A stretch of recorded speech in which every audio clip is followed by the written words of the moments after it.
दूसरे वाले में बना, दूसरे वाले में स्टैगर्ड 2 टाइप की बनी, नहीं बनेंगी। चलिए डिस्कस कर देंगे उसको नेक्स्ट। अगर अपन बात करें तो हम लास्ट क्लास में देख रहे थे कि ऐसा जरूरी नहीं है कि हमेशा ही आपका जो एंटी है वो गॉस से ज्यादा स्टेबल रहे। मैं आपको फिर से एक बार बता देता हूं। अगर मुझसे स्टेबिलिटी ऑर्डर की बातें की जाएं, किसकी बातें की जाएं, स्टेबिलिटी ऑर्डर की बातें की जाएं, तो स्टैगर्ड का जो स्टेबिलिटी रहेगा वो आपके किससे, एक्लिप्स से हमेशा ही क्या रहेगा, ज्यादा। स्टैगर्ड का जो स्टेबिलिटी रहेगा वो एक्लिप्स से हमेशा क्या रहेगा, ज्यादा। इसमें कहीं कोई डाउट नहीं है। पर स्टैगर्ड भी जो है वो अब आपका 2 टाइप में टूट चुका है, आप जानते हैं। क्लियर। एक हमारे सामने कौन सा है, एंटी, और एक हमारे सामने कौन सा है, गॉस। तो जो बातें चल रही है ना अभी वो इन दोनों में चल रही हैं, एंटी एंड गॉस, कि भाई कब आपका एंटी और कब आपका गॉस ज्यादा स्टेबल होगा। तो अगर गॉस में किसी भी प्रकार का अट्रैक्शन आ जाता है, लाइक इंट्रामोलिकुलर हाइड्रोजन बॉन्डिंग या कुछ और आ जाता है, तो उस कंडीशन में क्या बोला, उस कंडीशन में आपका गॉस आगे आ जाएगा, अदरवाइज कौन रहेगा आगे, एंटी। जैसे अगर अपन बात करें, लास्ट एग्जाम्पल जो हमने डिस्कस किया था, सभी का ध्यान इधर होना चाहिए। ये वाले एग्जाम्पल के थ्रू हमने समझने की कोशिश की थी। यहां पर भी OH है, यहां पर भी OH है, और इसको हमने क्या बोला था बच्चों, इथाइलिन ग्लाइकोल। ग्लाइकोल का मतलब पहले बता चुका हूं। विसिनल डाइओल को क्या बोलते हैं, ग्लाइकोल। तो अगर इस कार्बन को मैं कौन सा कार्बन मान लेता हूं, फ्रंट, और इस कार्बन को कौन सा कार्बन, बैक, तो बताइए फ्रंट कार्बन पर एक OH है, 2H है। बैक कार्बन पर भी अगर हम गौर से देखें तो एक OH है एंड 2H है। आप बताओ ये कंफर्मेशन मैंने स्टैगर्ड बनाई है, ये कंफर्मेशन स्टैगर्ड बनाई है या एक्लिप्स्ड। स्टैगर्ड में कौन सी है, गॉस या anti, gauche. So you will find there will be intramolecular hydrogen bonding. ये हाइड्रोजन किससे जुड़ा हुआ है बताओ, ऑक्सीजन से। क्लियर। और यहां पर कौन है, oxygen, so there will be intramolecular hydrogen bonding. Bonding, bond का मतलब अट्रैक्शन, एंड जब भी अट्रैक्शन होगा तो एनर्जी कम और स्टेबिलिटी ज्यादा हो जाएगी, हमेशा बात का ध्यान रखना। तो ये हमारे सामने है गॉस कंफर्मेशन। इधर अगर अपन बात करें तो ये कौन सी कंफर्मेशन है बताओ, एंटी। वापिस से एक बार ध्यान से सुनेंगे, ये कौन सी कंफर्मेशन है दोस्तों, एंटी।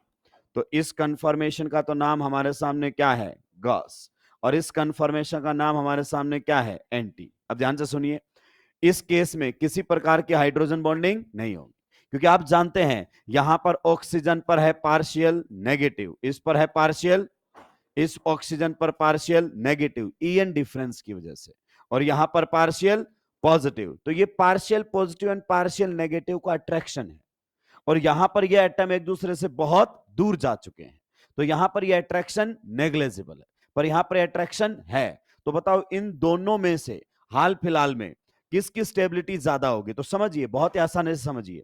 ये भी आपका कैसा है बताओ, स्टैगर्ड। पक्का गौर से देखिए, ये वाला कंफर्मेशन आपका कैसा कंफर्मेशन है, स्टैगर्ड कंफर्मेशन है। ये वाला जो कंफर्मेशन है बच्चों, ये भी कैसा है बताओ, स्टैगर्ड। पक्का आप इस बात से एग्री करते हैं। तो बताओ दोनों में ही टॉर्सनल स्ट्रेन क्या है, ऑलमोस्ट जीरो। टॉर्सनल स्ट्रेन तो वैसे भी नहीं था, स्टैगर स्टैगर में टॉर्सन का कोई रोल ही नहीं होता है। अब आते हैं स्टेरिक स्ट्रेन। तो पहले ये रिपेल कर रहे होते थे जिसकी वजह से इसकी एनर्जी ज्यादा, और यहां ये दूर थे तो रिपल्सन कम, तो एनर्जी कम। लेकिन अब उल्टा हो गया है, आइए मैं इसी को एन ब्यूटेन से कंपेयर करके बता देता हूं, ध्यान से सुनिएगा। ये हमारे सामने है CH3, ये हमारे सामने है H। जब तक बातें दिमाग में ठीक से नहीं जाएंगी तब तक चीजें क्लियर नहीं होंगी, आप रट के काम नहीं चला सकते हो। ये हमारे सामने कुछ इस प्रकार से दिया गया है, यहां पर है CH3, यहां पर है H, यहां पर भी है H। क्लियर। यहां पर आ गया है CH3, यहां पर H एंड यहां पर H। ये आपने एन ब्यूटेन की बच्चों कंफर्मेशंस बनाई है जब आपने रोटेशन कौन से वाले कार्बन के अबाउट लिया है, C2C3। क्लियर। इसमें इस कार्बन को बच्चों आपने कौन सा कार्बन मान रखा है, फ्रंट, और इसको कौन सा मान रखा है, बैक। लास्ट क्लास में हमने बातें की थी। अब बताओ ये कंफर्मेशन कौन सी कंफर्मेशन है, बताइए कौन सी कंफर्मेशन है, गॉस। और ये कंफर्मेशन बच्चों कौन सी कंफर्मेशन है? एंटी। क्या आप इस बात से सहमत हैं? अब ध्यान से सुनिए, अगर मैं इन दोनों में स्टेबिलिटी कंपैरिजन करूं तो आप बताओ इस कंफर्मेशन को, कौन सी कंफर्मेशन है ये? स्टैगर्ड। ये भी कौन सी कंफर्मेशन बताओ? स्टैगर्ड। तो स्टैगर्ड में टॉर्सन स्ट्रेन का कोई रोल? अब दोनों में से अगर मुझसे पूछे कि भाई टॉर्सनल स्ट्रेन किसको ज्यादा स्टेबलाइज या किसको कम स्टेबलाइज कर रहा है, तो टॉर्सनल का दोनों में कोई रोल ही नहीं है। अब आइए नेक्स्ट, अगर अपन बात करना चाहें तो हमारे पास आता है स्टेरिक स्ट्रेन। यहां पर ये जो बल के ग्रुप हैं ये एक दूसरे के आजू, और यहां पर ये एक दूसरे से मैक्सिमम डिस्टेंस। तो इसमें इन दोनों के बीच में रिपल्सन है बल के ग्रुप्स के बीच में, जिसकी वजह से इसकी एनर्जी ज्यादा, रिपल्सन बढ़ेगा तो एनर्जी बढ़ेगी, और इसमें ऐसा नहीं है, जिसकी वजह से आप बताइए स्टेबिलिटी किसकी ज्यादा है? इसकी स्टेबिलिटी ज्यादा है। क्या ये पॉइंट आपको समझ में आया? तो इसको गोस को एज कंपेयर टू एंटी कौन अनस्टेबल बना रहा है? Steric strain. ये रिपल्सन, अगर ये रिपल्सन किस में कन्वर्ट हो जाए? अट्रैक्शन, तो मामला पलट जाएगा। अब देखो टॉर्सनल इसमें भी नहीं है और उसमें भी क्लियर है, लेकिन यहां पर किसी प्रकार का अट्रैक्शन नहीं है, पर देर इज अट्रैक्शन। अट्रैक्शन से एनर्जी कम और स्टेबिलिटी, भाई हाइड्रोजन बॉन्डिंग स्टेबलाइज है ना ये, तो अब की बार मामला पलट गया है, स्टेबिलिटी ऑर्डर ये हमारे सामने। तो जब भी आपके सामने मामला आएगा तो ये समझो ये दो स्टैगर्ड में कंपेयर करवाएगा कि बताओ गॉस ज्यादा स्टेबल है या एंटी। तो गॉस में किसी भी प्रकार का यहां पर अट्रैक्शन आ गया तो आप समझ लो किसकी स्टेबिलिटी बढ़ जाएगी? गॉस की। अगर ऐसा अट्रैक्शन नहीं है देन गो फॉर एंटी। क्या ये पॉइंट आपको क्लियर हुआ? तो इसको मैं चाहूंगा एक बार फिर से आप नोट डाउन कर ले, ताकि आपको बेटर क्लियरिटी इसके अंदर देखने को मिले। अब आपको जो बच्चों डाउट आएगा ना यहां पर, वो आएगा हाइड्रोजन बॉन्डिंग का, कि कब हाइड्रोजन बॉन्डिंग होगी और कब हाइड्रोजन बॉन्डिंग नहीं होगी। तो बहुत डिटेल में तो आपको आईओसी में पढ़ाया जाएगा, जब तक आईओसी में हाइड्रोजन बॉन्डिंग की बातें नहीं होंगी मैं भी आपसे क्वेश्चन नहीं पूछूंगा, ठीक है? फिर भी मैं आपको हल्का सा आइडिया हाइड्रोजन बॉन्डिंग के बारे में जरूर दूंगा। ऐसा नहीं है कि एक एच आ गया है तो वो हाइड्रोजन बॉन्डिंग करेगा ही करेगा, नहीं।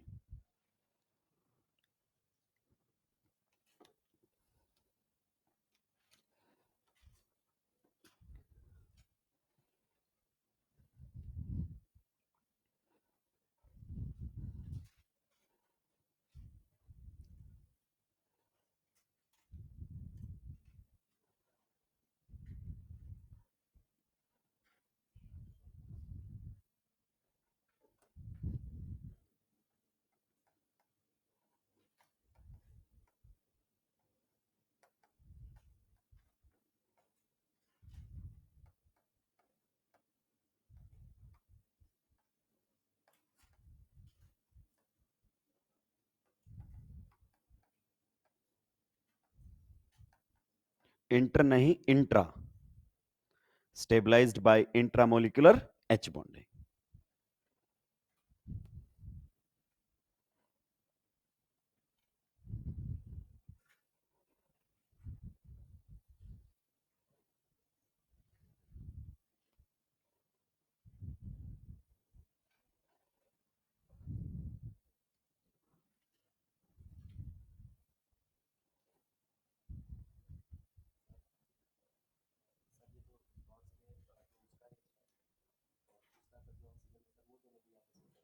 कौन सा? ये और ये बेटा नजदीक होना चाहिए ना, ये ऑक्सीजन और इस हाइड्रोजन में डिस्टेंस ज्यादा है, तो ये इलेक्ट्रोस्टैटिक फोर्स ऑफ अट्रैक्शन है, जितने नजदीक होंगे अट्रैक्शन उतना ही ज्यादा होगा। सुलटा दिया सभी ने? तो बेसिक थीम समझ में आई कि नहीं आई? हाइड्रोजन बॉन्डिंग वाला केस जो ज्यादा से ज्यादा पूछा जाता है वो इथाइलिन ग्लाइकोल, मतलब जेई में मल्टीपल टाइम्स पूछा जा चुका है, नीट वाला भी इसके ऊपर हाथ साफ कर सकता है। अब मैं आपको बताऊंगा कि हाइड्रोजन बॉन्डिंग कब कब हो सकती है। जब भी गॉस में हाइड्रोजन बॉन्डिंग के चांसेस हो तो आप समझ लेना गॉस के स्टेबिलिटी एंटी से ज्यादा, जब नहीं हो तो फिर आपकी वापस चली जाएगी कौन? एंटी ज्यादा स्टेबल होगा किससे? गॉस से। सुलटा दिया सभी ने?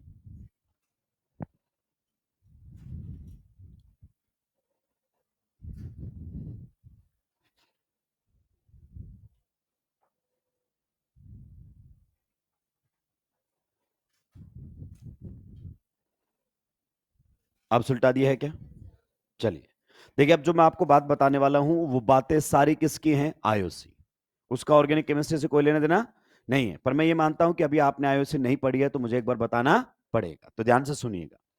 मेरे जितने काम का होगा मैं उतनी बताऊंगा।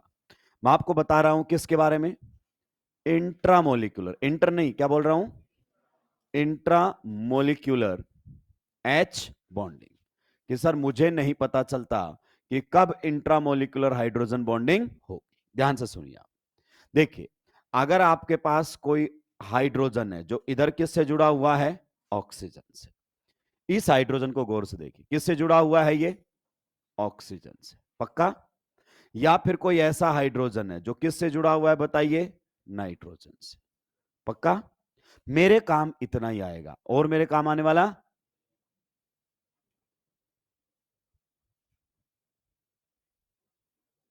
रिप्लाई नहीं मिला, राक्षस नीचे दनादन लगा हुआ है। बता के आया करो कि अभी क्लास में जा रहा हूं, हर मैसेज का रिप्लाई नहीं कर पाऊंगा, फ्री होते ही रिप्लाई करूंगा। आइए, तो मैं बेसिकली इन पर बात करूंगा। देखो यहां पर जो H है वो किससे जुड़ा हुआ है, ऑक्सीजन से। यहां पर जो H है वो किससे जुड़ा हुआ है, नाइट्रोजन से।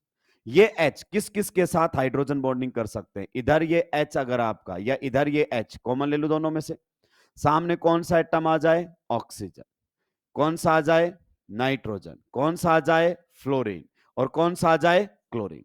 क्लोरीन आपको आईओसी में बताया जाएगा, इंटर नहीं करता है, इंट्रामोलिकुलर हाइड्रोजन बॉन्डिंग कर लेता है। क्लियर।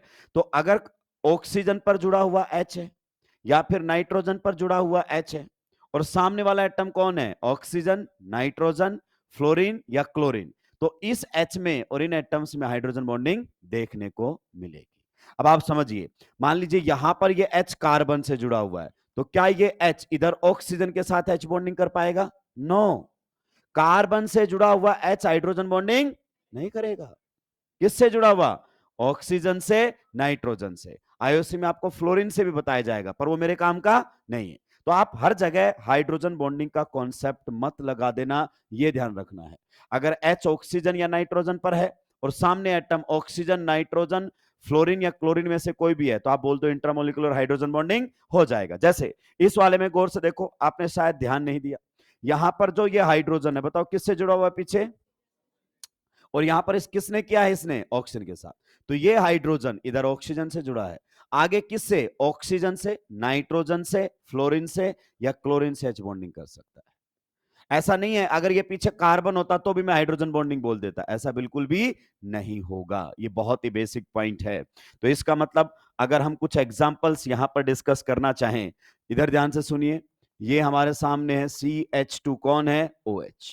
अब बताओ ये वाला जो आपका H है किससे जुड़ गया है, ऑक्सीजन से, जुड़ गया कि नहीं जुड़ गया है। अब बताओ इधर मैं कौन कौन से एटम लगाऊं सो दैट यहां पर आपको हाइड्रोजन बॉन्डिंग देखने को मिल जाए। तो आप जानते हैं सबसे पहले मैं यहां पर क्या लगा सकता हूं, फ्लोरीन। ये H और ये फ्लोरीन हाइड्रोजन बॉन्डिंग कर सकता है, जी हां, क्योंकि ये H किस पर जुड़ा हुआ है, ऑक्सीजन पर, पक्का, बिल्कुल सही। आगे बताइए क्या लगा सकता हूं, क्लोरीन। तो ये H और क्लोरीन के बीच में इंट्रामोलिकुलर हाइड्रोजन बॉन्डिंग हो जाएगी, जी। उसके बाद अगर अपन बात करना चाहें क्या लगा दें, OH, तो इस H में और इस ऑक्सीजन में इंट्रामोलिकुलर हाइड्रोजन बॉन्डिंग हो जाएगी, जी हां।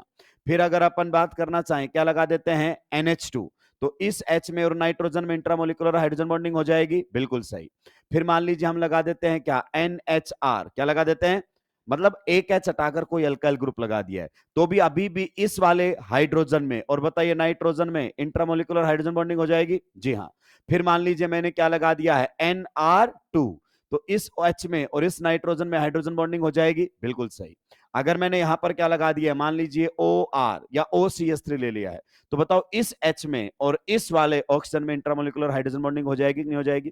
तो इन सभी केसेस के अंदर इसको मैं पूरा ना लिखकर क्या लिख देता हूं, बताइए, जी। क्या लिख देता हूं, जी। तो जी में कोई ऐसा एटम है जो H के साथ क्या कर सकता है, हाइड्रोजन बॉन्डिंग। तो इन सभी केसेस के अंदर आपकी बताइए किसकी स्टेबिलिटी ज्यादा होगी, gauche conformation will be more stable as compare to anti. अब इसमें से एक दो पर्टिकुलर केस उठा लेते हैं अपन, एक दो पर्टिकुलर केस, जैसे सर अपन पहला केस उठा लेते हैं, क्लियर। तो यहां पर आप समझो, यहां पर कौन है, OH, और यहां पर कौन है, फ्लोरीन, क्लियर। तो इसमें अगर मैं आईपैक नेम लिखूं तो ये carbon number 1 principal functional group, ये कार्बन नंबर 2, नाम बताओ क्या होगा, 2 फ्लोरो, नाम हो गया 2 फ्लोरो। दो कार्बन के लिए वर्ड रूट एथ, सिंगल बॉन्ड के लिए एन, एंड वन पोजीशन पर है तो ओ। ये इसका आईपैक नेम हो गया इस कंपाउंड का। मुझसे पूछ रहा है कि इसमें गॉस कन्फर्मेशन ज्यादा स्टेबल होगा या एंटी कन्फर्मेशन। तो कार्बन नंबर 1 को दोस्तों कौन सा कार्बन मान लेते हैं आप बताओ, फ्रंट कार्बन। तो फ्रंट कार्बन पर कौन जुड़ा हुआ है, एक तो OH और दो कौन जुड़े हुए हैं, हाइड्रोजन, जोड़ दिया। बैक कार्बन पर बताओ एक कौन जुड़ा हुआ आपका, फ्लोरीन, सही बात है कि नहीं है। और यहां पर दो कौन जुड़े हुए हैं, hydrogen. This confirmation is Gauss, सही बात है बच्चों। फिर एंटी कंफर्मेशन बना दे, बताइए फ्रंट कार्बन पर कौन जुड़ा हुआ है, OH और दो H। बैक कार्बन पर कौन जुड़ा हुआ है, F एंड H। तो बताइए यहां पर इन दोनों के बीच में डाइहेड्रल एंगल 60, तो ये गॉस है, आजू बाजू गॉस, अपोजिट एंटी। क्या ये पॉइंट क्लियर हुआ। अब जरा ध्यान से समझो, ये हमारे सामने एंटी कंफर्मेशन है। मैंने क्या बोला था, अगर गॉस कंफर्मेशन में किसी प्रकार का अट्रैक्शन आ जाता है तो in that case Gauss conformation will be more stable, otherwise anti will be more stable. तो आप जरा ध्यान से सुनिए, यहां पर जो ये H है, क्या ये हाइड्रोजन बॉन्डिंग के लिए एलिजिबल है, बिल्कुल। देखो पीछे किससे जुड़ा हुआ है, ये ऑक्सीजन से। अगर कोई H ऐसा है जो ऑक्सीजन से जुड़ा हो या फिर नाइट्रोजन से, आगे मैं बता भी देता हूं, आयो से बताया जाएगा, या किससे जुड़ा हो, फ्लोरीन से। ऑक्सीजन से, नाइट्रोजन से, फ्लोरीन से जुड़े हुए H हाइड्रोजन बॉन्डिंग कर सकते हैं। इधर भी ये इन्हीं में से किसी एक से जुड़ा होना चाहिए और ये उधर भी उन्हीं में से करेगा। तो देखो यही तो तीन एटम एज इट इज क्या हो गए हैं, रिपीट। बस एक एक्स्ट्रा कौन आया है, क्लोरीन। तो आप ध्यान से सुनिए, क्या ये हाइड्रोजन फ्लोरीन के साथ H बॉन्डिंग करेगा, जी हाँ। तो ये H पीछे देखो किससे जुड़ा है, ऑक्सीजन से। तो बिल्कुल ये फ्लोरीन के साथ क्या करेगा, इंट्रामोलिकुलर हाइड्रोजन।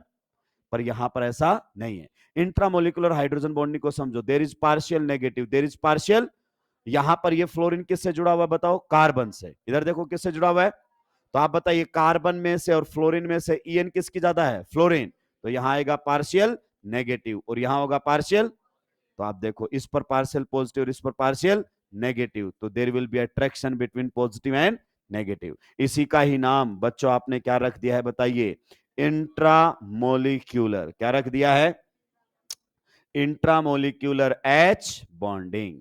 आप बताइए फिर, क्या ये इंट्रामोलिकुलर H बॉन्डिंग यहां दिखाई देगी, नहीं, कारण डिस्टेंस बहुत ज्यादा हो गया, अट्रैक्शन ना के बराबर। तो बताइए स्टेबिलिटी किसकी ज्यादा होगी, स्टेबिलिटी आपकी इसकी ज्यादा होगी। तो जैसे मैंने यहां पर फ्लोरीन रखा, आप क्लोरीन OH इनमें से कुछ भी रख सकते हो, कोई दिक्कत की बात नहीं है।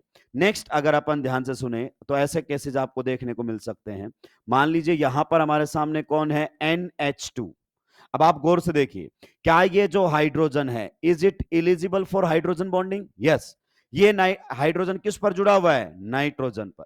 तो ये H एलिजिबल हाइड्रोजन बॉन्डिंग के लिए, लेकिन करेगा किसके साथ, या तो फ्लोरीन या ऑक्सीजन या फिर आपका नाइट्रोजन, एक क्लोरीन एक्स्ट्रा के सेंट्रा का। तो अगर मैं यहां पर बताऊं क्या लगा देता हूं, OH, हाइड्रोजन बॉन्डिंग होगी, जी हाँ। अगर मैं क्या लगा देता हूं, NH2, हाइड्रोजन बॉन्डिंग होगी, जी हाँ। अगर मैं क्या लगा देता हूं, फ्लोरीन, तो क्या हाइड्रोजन बॉन्डिंग होगी, होगी। इधर ये H इधर ऑक्सीजन से करेगा, इधर ये H उधर नाइट्रोजन से करेगा, इधर ये H उधर फ्लोरीन से करेगा। तो बताइए इन सभी केसेस में भी आपका जो गॉस कंफर्मेशन है वो ज्यादा स्टेबल होगा किससे, एंटी से। जैसे मैंने एक पर्टिकुलर केस यहां पर बनाया, एग्जैक्टली आप यहां पर भी बात कर सकते हैं कि the gauche conformation will be more stable as compare to anti. अभी पता है आपको दिक्कत कहां आएगी, आपको दिक्कत आएगी हाइड्रोजन बॉन्डिंग होगी या नहीं होगी। जब आपको आईओसी में आरडी सर हाइड्रोजन बॉन्डिंग पढ़ा देंगे उसके बाद ये दो ही कोडी का रहेगा, बाकी तो कुछ देखना ही नहीं है। अगर हाइड्रोजन बॉन्डिंग है इंट्रामोलिकुलर तो गॉस की स्टेबिलिटी ज्यादा, नहीं है तो आपके एंटी की ज्यादा। क्लियर, जल्दी से नोट डाउन कर देंगे।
जल्दी जल्दी सुलटाएंगे।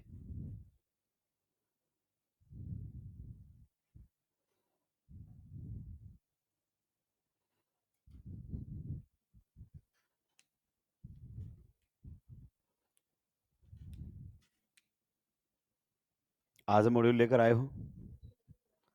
अपन जल्दी ही एक आयुपैक नेमिंग का क्वेश्चन प्रैक्टिस सेशन लेंगे। क्या लेंगे? Question practice session. पर्टिकुलरली उसमें अच्छे लेवल के क्वेश्चंस लेंगे, जेई एडवांस में आए हुए, उनमें हल्का सा चेंज करके, ताकि हम टॉपिक एकदम फिक्स करके साइड में रखते जाएं। प्रैक्टिस बहुत ज्यादा जरूरी बच्चों, मैं आपको बार बार कह रहा हूं, 20% थ्योरी, 80% क्वेश्चन प्रैक्टिस। मैं तो एक लाइन में बोल के चला जाऊंगा, जब जब हाइड्रोजन बॉन्डिंग होगी गॉस ज्यादा स्टेबल हो जाएगा, किससे? एंटी से। मैं तो बोल के चला गया। अब तुम जितने भी एग्जांपल लाओगे, देखो बच्चे ये हो गया, लेकिन तुमको पता ही नहीं चलेगा कब हाइड्रोजन बॉन्डिंग होगी और कब नहीं होगी। तो देखो ये सारे क्वेश्चंस की फॉर्म में आपको मिलेंगे। जब आप मॉड्यूल लगाओगे तो सारे के सारे क्वेश्चंस की फॉर्म में मिलेंगे, और जब आप खुद से सोच के क्वेश्चन को सही करते हो, कॉन्फिडेंस ये लगाता है। आपके पेपर में कोई क्वेश्चन आपकी नोटबुक से नहीं था, चेक कर लेना आप, कोई नहीं था। अच्छे लेवल के जेई एडवांस के भी क्वेश्चंस डले हुए थे उसके अंदर, बट फिर भी बहुत सारे बच्चों ने ठीक ठाक क्वेश्चन कर दिए, तो ये कॉन्फिडेंस है। अभी आप और प्रैक्टिस करोगे तो चीजें और क्लियरिटी के साथ आगे बढ़ेंगी। कोई सिग्मा पाई वाले मैंने बहुत कम पूछे ऐसा क्वेश्चन, क्योंकि ये होते हैं फ्री नंबर बांटना, count number of sigma and pi bonds. 5 question दे दो, 5 फ्री की मिल गए सबको। आप सोचो जो सिग्मा पाई काउंट नहीं कर पा रहा है +2 करने के बाद भी, कहां स्टैंड कर रहा होगा बच्चा। सुलटा दिया ऐसा भी नहीं, पक्का।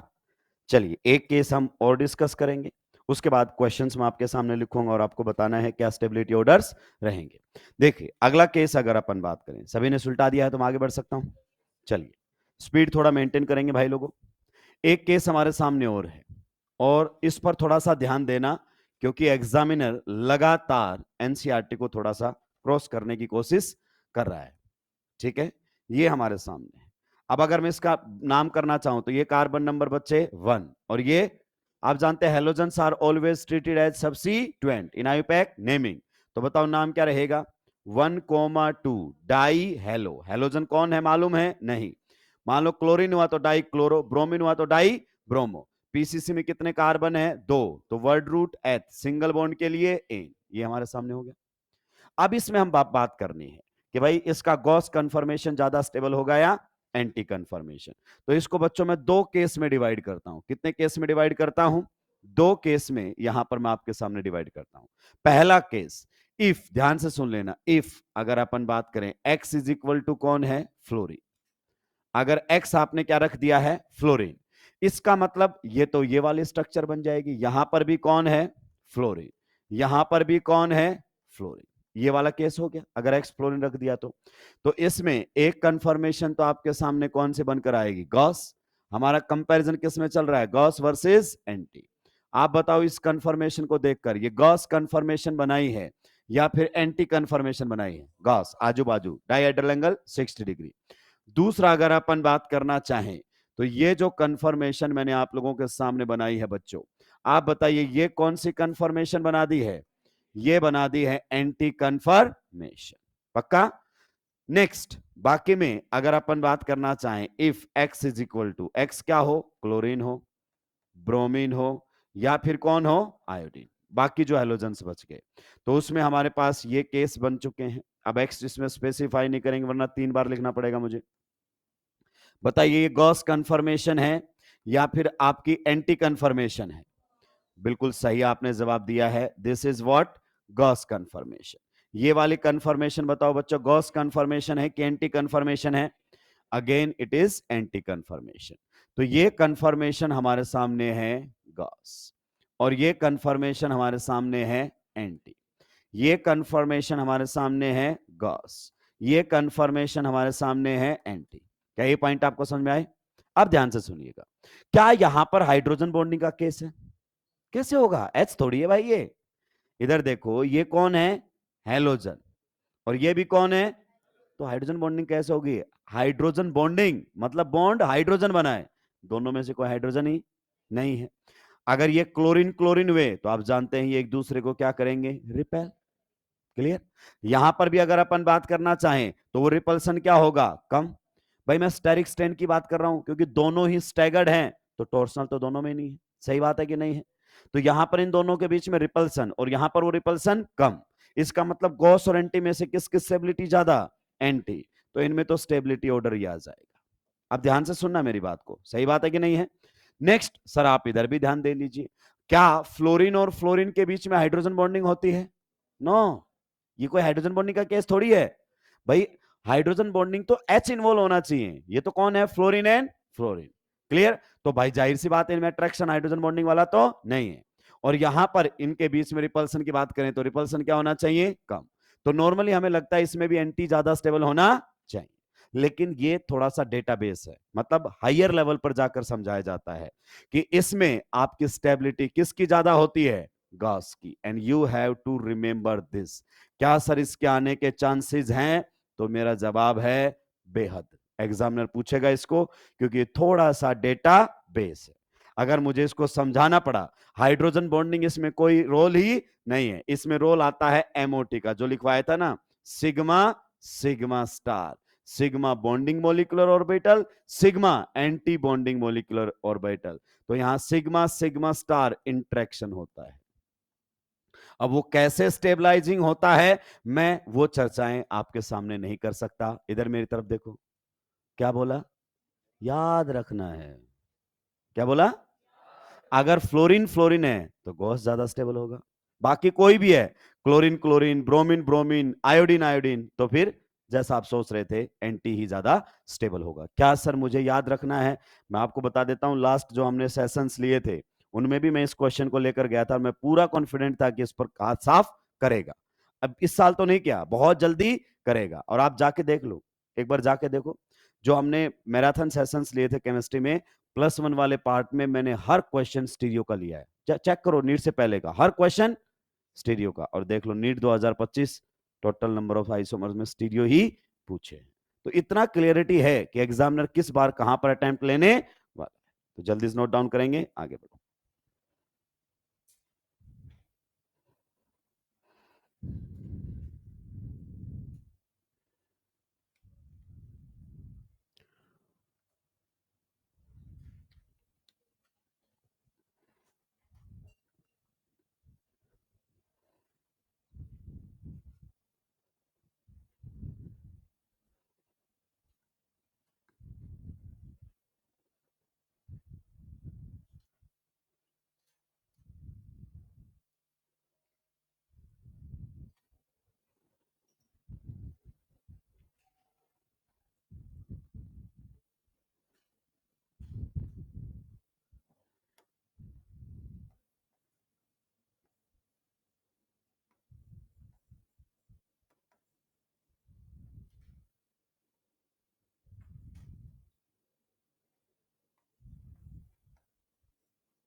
सुलटा दिया है क्या। Next, conformation of cycloalkanes, और पीछे लिख दिया है एनसीईआरटी में टॉपिक नहीं, कहीं भी एनसीईआरटी ने कोई डिस्कशन नहीं किया है।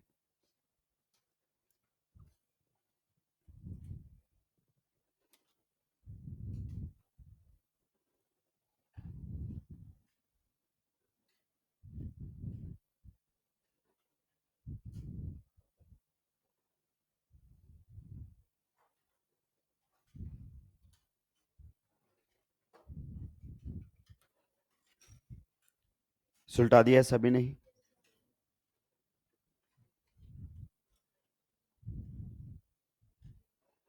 आइसोमेरिज्म कॉन्सेप्ट का इतना इस्तेमाल लिया था नीट 2025 में, 3 से 4 क्वेश्चंस में, 3 से 4 क्वेश्चंस में ज्योमेट्रिकल आइसोमर कौन शो करेगा ये पूछा था। हालांकि वो चैप्टर एल्किन का क्वेश्चन था, चैप्टर एल्किन का क्वेश्चन था, क्योंकि एनसीईआरटी चैप्टर वाइज डील करता है आइसोमेरिज्म को। एक में पूछा था कितने total number of monochloro products बनेंगे, वो भी आइसोमेरिज्म रिलेटेड था। हालांकि वो स्टीरियोकेमिस्ट्री ऑफ एल्केन्स का क्वेश्चन था, केमिकल रिएक्शन ऑफ एल्केन्स। एक प्योरली आइसोमेरिज्म का क्वेश्चन था, total number of cyclic ethers, वो प्योर आइसोमेरिज्म का क्वेश्चन था, किसी दूसरे से कोई लिंक उसका नहीं था। तो 3 कॉन्सेप्ट इस्तेमाल में लिए, और भाई साहब इसको ऐसे डिस्कार्ड किया गया था लाइक जस्ट, अगर और किसी की बात क्यों करूं, अनअकैडमी, तो जितने भी मेजर हुए ना आइसोमेरिज्म में, किसी मास्टर ने क्वेश्चन ही नहीं दिया। क्यों? पिछले 2-3 सालों से नहीं आया। ट्रेंड पकड़ रहे हैं टीचर, क्या पकड़ रहे हैं? यूं पकड़ लेंगे हम, पेपर कहां से आएगा। कुछ नहीं हुआ, किसी को नहीं पता कि एग्जामिनर कहां से क्वेश्चन सेट करता है। पीवाईक्यू से आप ये आइडिया लगा सकते हो कि किस डेप्थ तक जाता है। और भाई साहब 2025 ने तो बोला कि तेरी औकात से तो आगे तक जाऊंगा, इस डेप्थ तक कभी बातें ही नहीं हुई थी। 2016 में की थी, उसके बाद 10 साल तक नहीं की, इस बार की। कभी कभी ट्रेंड बदलते हैं। चलिए नेक्स्ट हमारे सामने रहेगा दोस्तों, कन्फर्मेशन ऑफ साइक्लो एल्केन्स। ये देखो मोटे मोटे शब्दों में, एनसीईआरटी में नहीं है, तो मतलब ये अपने काम का भी नहीं है, लेकिन फिर आपको इधर उधर क्वेश्चंस मिलेंगे। तो मैं टू द पॉइंट बात करता हूं। अभी तक आपने जितनी भी कंफर्मेशन देखी वो किस में देखी थी? Open chain compounds. किन में देखी थी? ओपन चेन कंपाउंड्स में, जो कि हमारे सिलेबस में भी है। किस में है? सिलेबस में भी है। तो उसमें कंफर्मेशन अलग अलग बन रही है, वो आपको कहां से पता चलता है कि मॉलिक्यूल की सेम शेप है या अलग अलग है? आप बताओ, इधर देखो, ये जो आप लोगों के सामने है, इधर देखो, ये एक शेप है, मैंने इसको घुमा दिया है, ये दूसरी शेप है। ये कैसे पता चल रहा है? डाइहेड्रल एंगल से, because right now red red में डाइहेड्रल एंगल 0 एंड नाउ 60, तो साफ पता चल रहा है दूसरी शेप में आ गया। तो ओपन चेन में कंफर्मेशन शो करने के लिए आपका डाइहेड्रल एंगल चेंज होगा। रिंग का कॉन्सेप्ट एकदम अलग है, वो हमने डिस्कस ही नहीं किया आप लोगों के साथ, लेकिन मैं आपको टू द पॉइंट का भी क्वेश्चन इधर उधर मिल जाए तो बता देता हूं। रिंग जो कंफर्मेशन शो करेगी वो सबसे छोटी रिंग कितने की होगी? 4। 4 की रिंग से कंफर्मेशन शो होगी। वैसे सबसे छोटी रिंग कितने की होती है? 3 की। 3 की रिंग कंफर्मेशन शो नहीं कर पाएगी। अब आपके ढेर सारे सवाल है, क्यों नहीं कर पाएगी? तो उसके लिए 1.5-2 लेक्चर लगेंगे मुझे बताने के लिए। मैं बता भी सकता हूं, लेकिन एनसीईआरटी में नहीं, मेरे कोई मतलब नहीं है, कोई मतलब ही नहीं रह जाएगा। तो अगर आपसे कोई पूछे क्या साइक्लोप्रोपेन कंफर्मेशन शो करेगी, तो साइक्लो का मतलब रिंग, प्रोप का मतलब कितनी मेंबर है? 3। 3 वाली नहीं करेगी, 4 और 4 से बड़ी रिंग कितने की भी हो कंफर्मेशन शो करेगी। साइक्लो का मतलब रिंग है, ब्यूट का मतलब 4 कार्बन, yes it will show conformation. Cyclopent का मतलब 5, yes it will show conformation, ये भी कंफर्मेशन शो करेगी। कंफर्मेशन का मतलब समझ रहे हो? 2 डिफरेंट शेप में आ सकता है। साइक्लोप्रोपेन कभी भी 2 अलग शेप में नहीं आ सकता। बाकी कितनी की भी रिंग हो, 4 की रिंग हो, 5 की रिंग हो, 6 की रिंग हो, they will show conformational isomerism या कंफर्मेशंस बनाएगा। तो यहां पर आप स्टार लगाकर इस पॉइंट को नोट भी कर सकते हो। इधर उधर के क्वेश्चन यही लाइन उल्टा देगा, भले ही आपको कॉन्सेप्ट नहीं पता है, लेकिन आंसर तो फिर भी आएगा। Cycloalkenes will show conformational isomerism. Cycloalkanes will show conformational isomerism. Cycloalkanes will show conformational isomerism if ring size is 4 or more than 4 membered. If ring size is 4 or 4 or more than 4 membered. यानी कि ring कितने की होनी चाहिए? 4 या 4 से ज्यादा। क्या मैंने समझाया? मैं खुद कह रहा हूं कुछ नहीं समझाया, मैंने याद रखने के लिए बोला है। और मैं इतना कॉन्फिडेंट क्यों हूं? क्योंकि मुझे पता है एनटीएस पर बात ही, इधर उधर आपको क्वेश्चन मिल सकते हैं। बाकी एनसीईआरटी में आज भी वो एनसीईआरटी से बाहर नहीं गया, 2025 में भी अच्छे लेवल पर बनाए, पर एनसीईआरटी के दायरे में रह के बनाए। क्लियर? तो ये एनसीईआरटी में नहीं, कोई मतलब नहीं है। तो यानी कि यानी कि अगर हम बात करना चाहें आपके लेवल पर, condition to show conformational isomerism, conditions to show conformational isomerism, conformational isomerism. तो इसको दो कैटेगरी में बांट देता हूं आपके लेवल पर, दो तरीके की बातें होंगी। एक तो कैसा रहेगा बताओ, ओपन चेन। कैसे रहेंगे, ओपन चेन, जो कि अभी तक हम डील कर रहे थे सारे ओपन चेन थे। एक हमारे सामने कैसे रहेंगे, साइक्लिक। सही बात है कि नहीं, जिनमें क्या रहेगी, रिंग। तो साइक्लिक में बताओ कैसे बताओगे, साइक्लिक में एक ही फंडा देखना है, बताओ क्या होना चाहिए। साइक्लिक कंफर्मेशन कब शो करेगा, रिंग साइज। रिंग साइज आप 4 या 4 से ज्यादा होना, बस इतना ही देखना है, खेल खत्म सीधा। कि कंफर्मेशनल आइसोमेरिज्म कौन करेगा, रिंग वाला है, तो इफ रिंग इज 4 और मोर देन 4। दूसरा हमारे सामने आता है कौन, ओपन चेन। तो सिंपल सी बात है, क्या डिफाइन होना चाहिए, डाइहेड्रल एंगल। इसमें सिंपल सा है, अगर डाइहेड्रल एंगल डिफाइंड है तो भाई लोगों कंफर्मेशन बना पाओगे, और डाइहेड्रल एंगल डिफाइंड नहीं है तो कंफर्मेशन नहीं बना पाओगे। आप बताओ, डाइहेड्रल एंगल डिफाइंड करने के लिए मिनिमम आपके सामने कितने बॉन्ड होने चाहिए, 3 बॉन्ड, 3, ये और ये, यही तो बॉन्ड्स के बीच का एंगल है। और एटम कितने होने चाहिए, 4। तो ये वाला सिस्टम जिसमें भी बनता हुआ दिखाई देगा ना, जिसमें डाइहेड्रल एंगल की बातें हो सकती हैं, ओपन चेन वहां पे कर देगा। इसको जुगाड़ से हम ऐसे बोल देते हैं कि बताइए लगातार कितने सिग्मा बॉन्ड होने चाहिए, 1 2 3। अगर ऐसा हो जाएगा तो डाइहेड्रल एंगल डिफाइंड हो जाएगा, क्योंकि ये आपका कौन सा कार्बन मान लो आप, फ्रंट, और ये कौन सा मान लो, बैक। तो ये फ्रंट कार्बन पर बने हुए बॉन्ड का एंगल और ये बैक कार्बन पर बने हुए बॉन्ड के बीच का एंगल ही तो क्या कहलाता है, डाइहेड्रल एंगल। तो दो कंडीशन लगा देना, ओपन चेन है तो डाइहेड्रल एंगल चेक कर लेना डिफाइंड है कि नहीं है, यानी कि लगातार कितने सिग्मा बॉन्ड आने चाहिए, 3, तभी तो डाइहेड्रल एंगल होगा। और साइक्लिक है तो रिंग साइज देखकर आंसर दे देना। सुलटाइए लास्ट क्वेश्चन इस टॉपिक का।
चलिए अपने खानदानी दिमाग को और सोल्व कीजिए, बताइए which of the following can show conformational isomerism, which of the following can show conformational isomerism, यानी कि कौन डिफरेंट डिफरेंट शेप ले सकता है, कन्फर्मेशंस कहां कहां बनेंगी।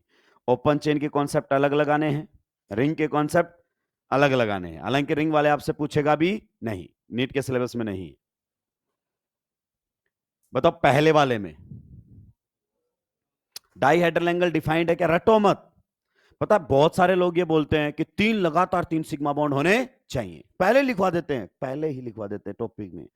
डाइहेड्रल एंगल से लिंक है ना भाई, जब भी आप रोटेशन लेते हो तो क्या बदलता है, केवल डाइहेड्रल एंगल, तो बदलता हुआ दिखना भी तो चाहिए, तो डाइहेड्रल एंगल डिफाइंड होना चाहिए। अब आप बताओ मीथेन के अंदर डाइहेड्रल एंगल डिफाइंड है क्या, आप खुद सोचिए, डाइहेड्रल एंगल डिफाइंड कर पाओगे क्या। डाइहेड्रल एंगल होता है भाई फ्रंट कार्बन और बैक कार्बन के बॉन्ड्स के बीच का एंगल, फ्रंट बैक ही नहीं इसमें, तो सीधी सी बात है। इसीलिए जुगाड़, आप बताओ लगातार कितने सिग्मा बॉन्ड आ रहे हैं, 2, 3 आए नहीं रहे, देखो लगातार कितने आने चाहिए, 3। तो ये आपका डाइहेड्रल एंगल डिफाइंड नहीं है, तो यहां कंफर्मेशन नहीं होगा। एक मिनट सर, इथेन में हो जाएगा क्या? इथेन की तो बनाई है आपने, सही बात है कि नहीं है? तो लगाइए दिमाग आराम से। ये देखिए हमारे सामने इथेन का मॉलिक्यूल है, तो ये मैंने मान लिया कौन सा, फ्रंट एटम, और ये कौन सा मान लिया है, बैक। तो ये देखो फ्रंट के ऊपर ये वाला बॉन्ड हो गया और बैक के ऊपर ये वाला बॉन्ड हो गया, और जब मैं इसको इसके अबाउट घुमाऊंगा तो डाइहेड्रल एंगल साफ चेंज होता हुआ दिखाई देगा। पक्का? It means it's can show conformational isomerism. जब इतने में ही हो गया है तो आगे वाला तो शो करेगा ही करेगा। H2O2 के बारे में क्या ख्यालात है बताइए? H2O2 कन्फर्मेशनल आइसोमेरिज्म शो करेगा कि नहीं करेगा? क्यों? कार्बन किसने बोला? डबल बॉन्ड कहां है भाई? H2O2 की स्ट्रक्चर नहीं जानते हो क्या मेरे भाई? H2O2 ये देखो open book like type shape होती है इसकी। तो ये आपका कौन सा हो गया, फ्रंट ऑक्सीजन, और ये कौन सा हो गया, बैक ऑक्सीजन। तो ये बॉन्ड रहा फ्रंट पर और ये बॉन्ड रहा बैक पर। जब आप इस सिग्मा बॉन्ड पर क्या लोगे, रोटेशन, तो आपको कन्फर्मेशन बनती हुई दिखाई देंगी। आप बताइए कन्फर्मेशनल आइसोमेरिज्म शो करने के लिए मिनिमम कार्बन कितने होने चाहिए? कन्फर्मेशनल आइसोमेरिज्म शो करने के लिए मिनिमम कार्बन, जुत्ते से मारूंगा, 4 बोल रहे हैं, 2 में तो यही हो गया और यहां 0 में हो रहा है। ये किसने बोला कि कार्बन होगा तभी कन्फर्मेशन बनेगी? सिग्मा बॉन्ड के रोटेशन से जो शेप बनती है वो क्या होती है, कन्फर्मेशन। तो कन्फर्मेशन तो H2O2 में भी होती है, उसका कार्बन से कोई लेना देना नहीं है। यहां से बस हमेशा ऑर्गेनिक मतलब कार्बन तो लाना ही है, उसके बिना कैसे आगे बढ़ेंगे सर? ऐसे ही O2F2 में हो सकता है कि नहीं हो सकता? हो सकता है, अभी आपको शेप बनाने में दिक्कत आए, लेकिन अगर मैंने शेप बना दी तो देखो इस टाइप का सिस्टम बन गया कि नहीं बन गया है? तो डाइहेड्रल एंगल आपका चेंज होता हुआ दिखाई देगा। ये फ्रंट ऑक्सीजन और फ्लोरीन का बॉन्ड, ये बैक ऑक्सीजन एंड फ्लोरीन का बॉन्ड। घुमाओगे कौन से बॉन्ड के अबाउट घुमाओगे बताओ? इस वाले बॉन्ड के अबाउट घुमाओगे तो आपको डाइहेड्रल एंगल बदलता हुआ दिखाई देगा। तो ये दोनों भी आपके कन्फर्मेशन शो करते हैं। दोस्तों इधर बताओ, तो ये पहले वाला सेट था आपका ओपन चेन वाला, दूसरा रिंग वाला, कितने की रिंग है? नहीं करेगी। कितने की है? 5 की। कितने की है? 6 की। अब कोई बोले कि इसके अलग अलग कंफर्मेशन बनाओ, तो बोल दो नहीं पढ़ाया मास्टर ने, सिलेबस में ही नहीं था, मैंने ये बता दिया करेगा यही काफी है, वरना तो ये भी काम का नहीं है। किसी को आता है तो बोले खुशियां मना, कोई मतलब नहीं है, क्योंकि तू वो पढ़ रहा है जो तेरे से पूछा ही। ऐसे तो हिस्ट्री पढ़ना शुरू कर दो, कल से अपन हिस्ट्री की क्लास लगा देंगे, पढ़ते रहो। एनटीए कहता है पढ़ने की कोई लिमिट, हर जगह ज्ञान बढ़ रहा है, लेकिन मैं तो नहीं पूछूंगा।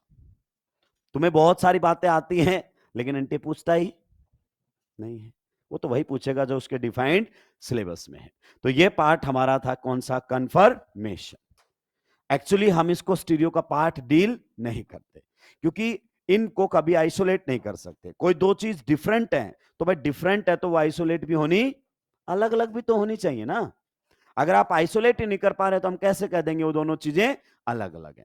तो इनको स्टीरियो का पार्ट नहीं माना जाता है, क्योंकि आइसोमर्स डिफरेंट कंपाउंड होते हैं और हम कभी भी इथेन की स्टैगर्ड और एक्लिप्स कंफर्मेशन को सेपरेट नहीं कर सकते, वो एक दूसरे में इंटर कन्वर्ट होती रहेंगी, क्योंकि इंटर कन्वर्जन के लिए जो आपको एनर्जी चाहिए वो रूम टेम्परेचर पर अवेलेबल है, आप नहीं रोक सकते सिग्मा बॉन्ड पर उनको घूमने से। तो नेक्स्ट अब वापस से हम हेडिंग लगाएंगे स्टीरियो वाला ही।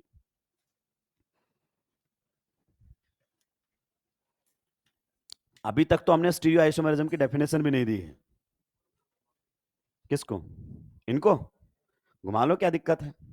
ये वाली शेप बनी हुई है, फिर आप लोगों के सामने ये वाली शेप बन जाएगी, दोनों हाइड्रोजन सेम साइड, फिर दोनों कोई और एंगल ले लो तो घूमता रहेगा सिग्मा बॉन्ड पर,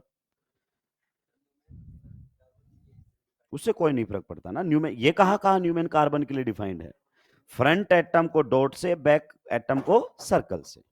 ये लो, ये आपका H2O2 मॉलिक्यूल है, फ्रंट पर फिक्स कर दिया oxygen hydrogen bond.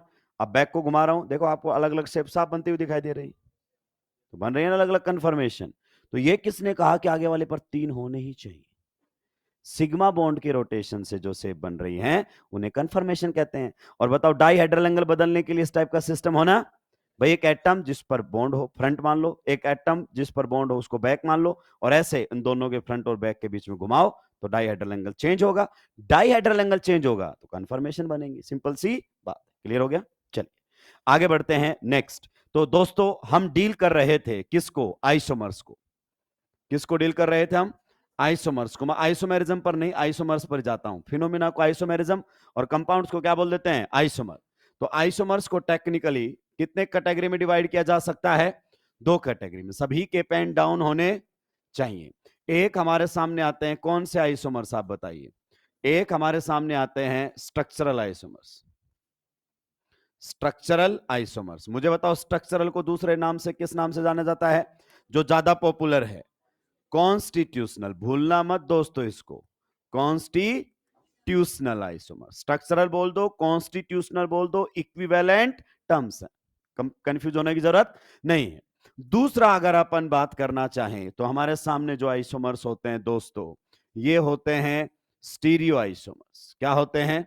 Stereo isomers. Clear? Stereo isomers को ही हम कौन से आइसोमर्स की कैटेगरी में लेते हैं?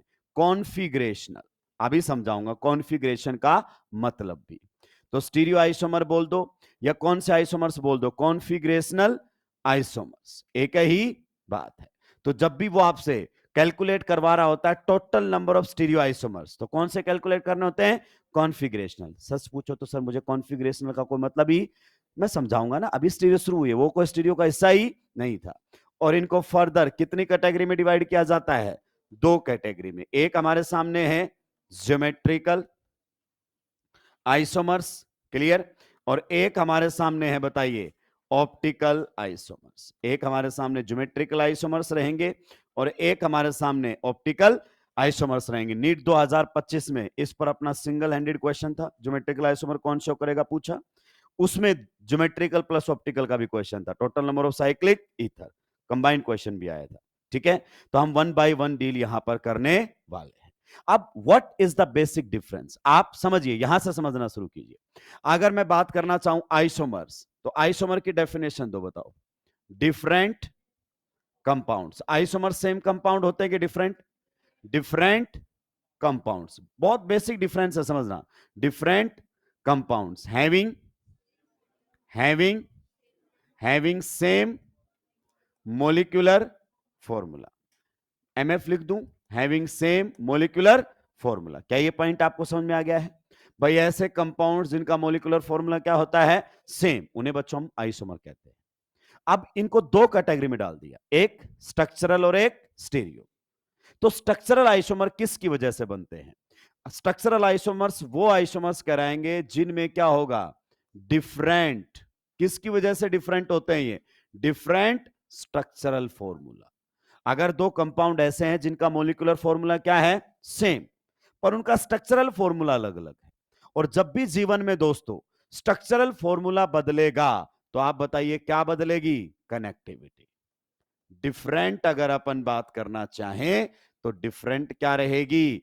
कनेक्टिविटी। आपको मैं वापस से लिंक करूंगा, परेशान होने की जरूरत नहीं है। जैसे दोस्तों इधर आइए, एक हमारे सामने है C4H10। क्या है? C4H10। जल्दी से दोस्तों इसका DU बताओ मुझे। DU is equal to 0। सही बात है। इसी मोलिकुलर फॉर्मूले से दोस्तों मैं आपके सामने 2 कंपाउंड बना रहा हूं। बताओ 4 कार्बन का कितना अरेंजमेंट होता है? 2। पक्का? तो ये मैंने बना दिया है, देखो 2 अरेंजमेंट। सही बात है कि नहीं है? अब ये देखो ध्यान से, अगर मैं बात करना चाहूं तो इन दोनों का मोलिकुलर फॉर्मूला क्या है? सेम है। देख लो, मोलिकुलर फॉर्मूला सेम, पर इन दोनों का क्या डिफरेंट है?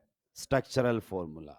अगर मैं यहां पर बात करना चाहूं तो यहां पर आपको साफ साफ दिखाई देगा डिफरेंट स्ट्रक्चरल फॉर्मूला। और स्ट्रक्चरल फॉर्मूला डिफरेंट होने की वजह से जो बनेंगे वो आपके स्ट्रक्चरल आइसोमर्स बनेंगे। यानी कि मैं और आगे जाना चाहूं तो मैं ये भी कह सकता हूं कि डिफरेंट कनेक्टिविटी। क्या है इनके अंदर? Different connectivity. जब भी आपकी कनेक्टिविटी बदलेगी तो स्ट्रक्चरल फॉर्मूला बाय डिफॉल्ट बदल जाएगा। सर थोड़ा सा कनेक्टिविटी मुझे समझा सकते हो, हल्का सा ज्ञान दे सकते हो? इधर आओ, इसमें चारों कार्बन बताओ किस में जुड़े हुए हैं? State chain. दोस्तों जब मैं बोलता हूं ना चारों कार्बन स्टेट चेन में है, इसका आप दूसरा मतलब भी समझ सकते हो, मतलब चारों कार्बन पेरेंट कार्बन चेन में। तो इसके पेरेंट कार्बन चेन में कितने कार्बन है? सारे सीधे से जुड़े हुए हैं। आगे बात समझ में? यहां पर अगर अपन बात करना चाहें तो बताओ सारे कार्बन स्ट्रेट चेन में नहीं, स्ट्रेट चेन में कितने हैं? 3, मतलब पेरेंट कार्बन चेन में कितने आएंगे? 3। आप कुछ भी कर लो। एक कार्बन कहां चला गया है? ब्रांचिंग।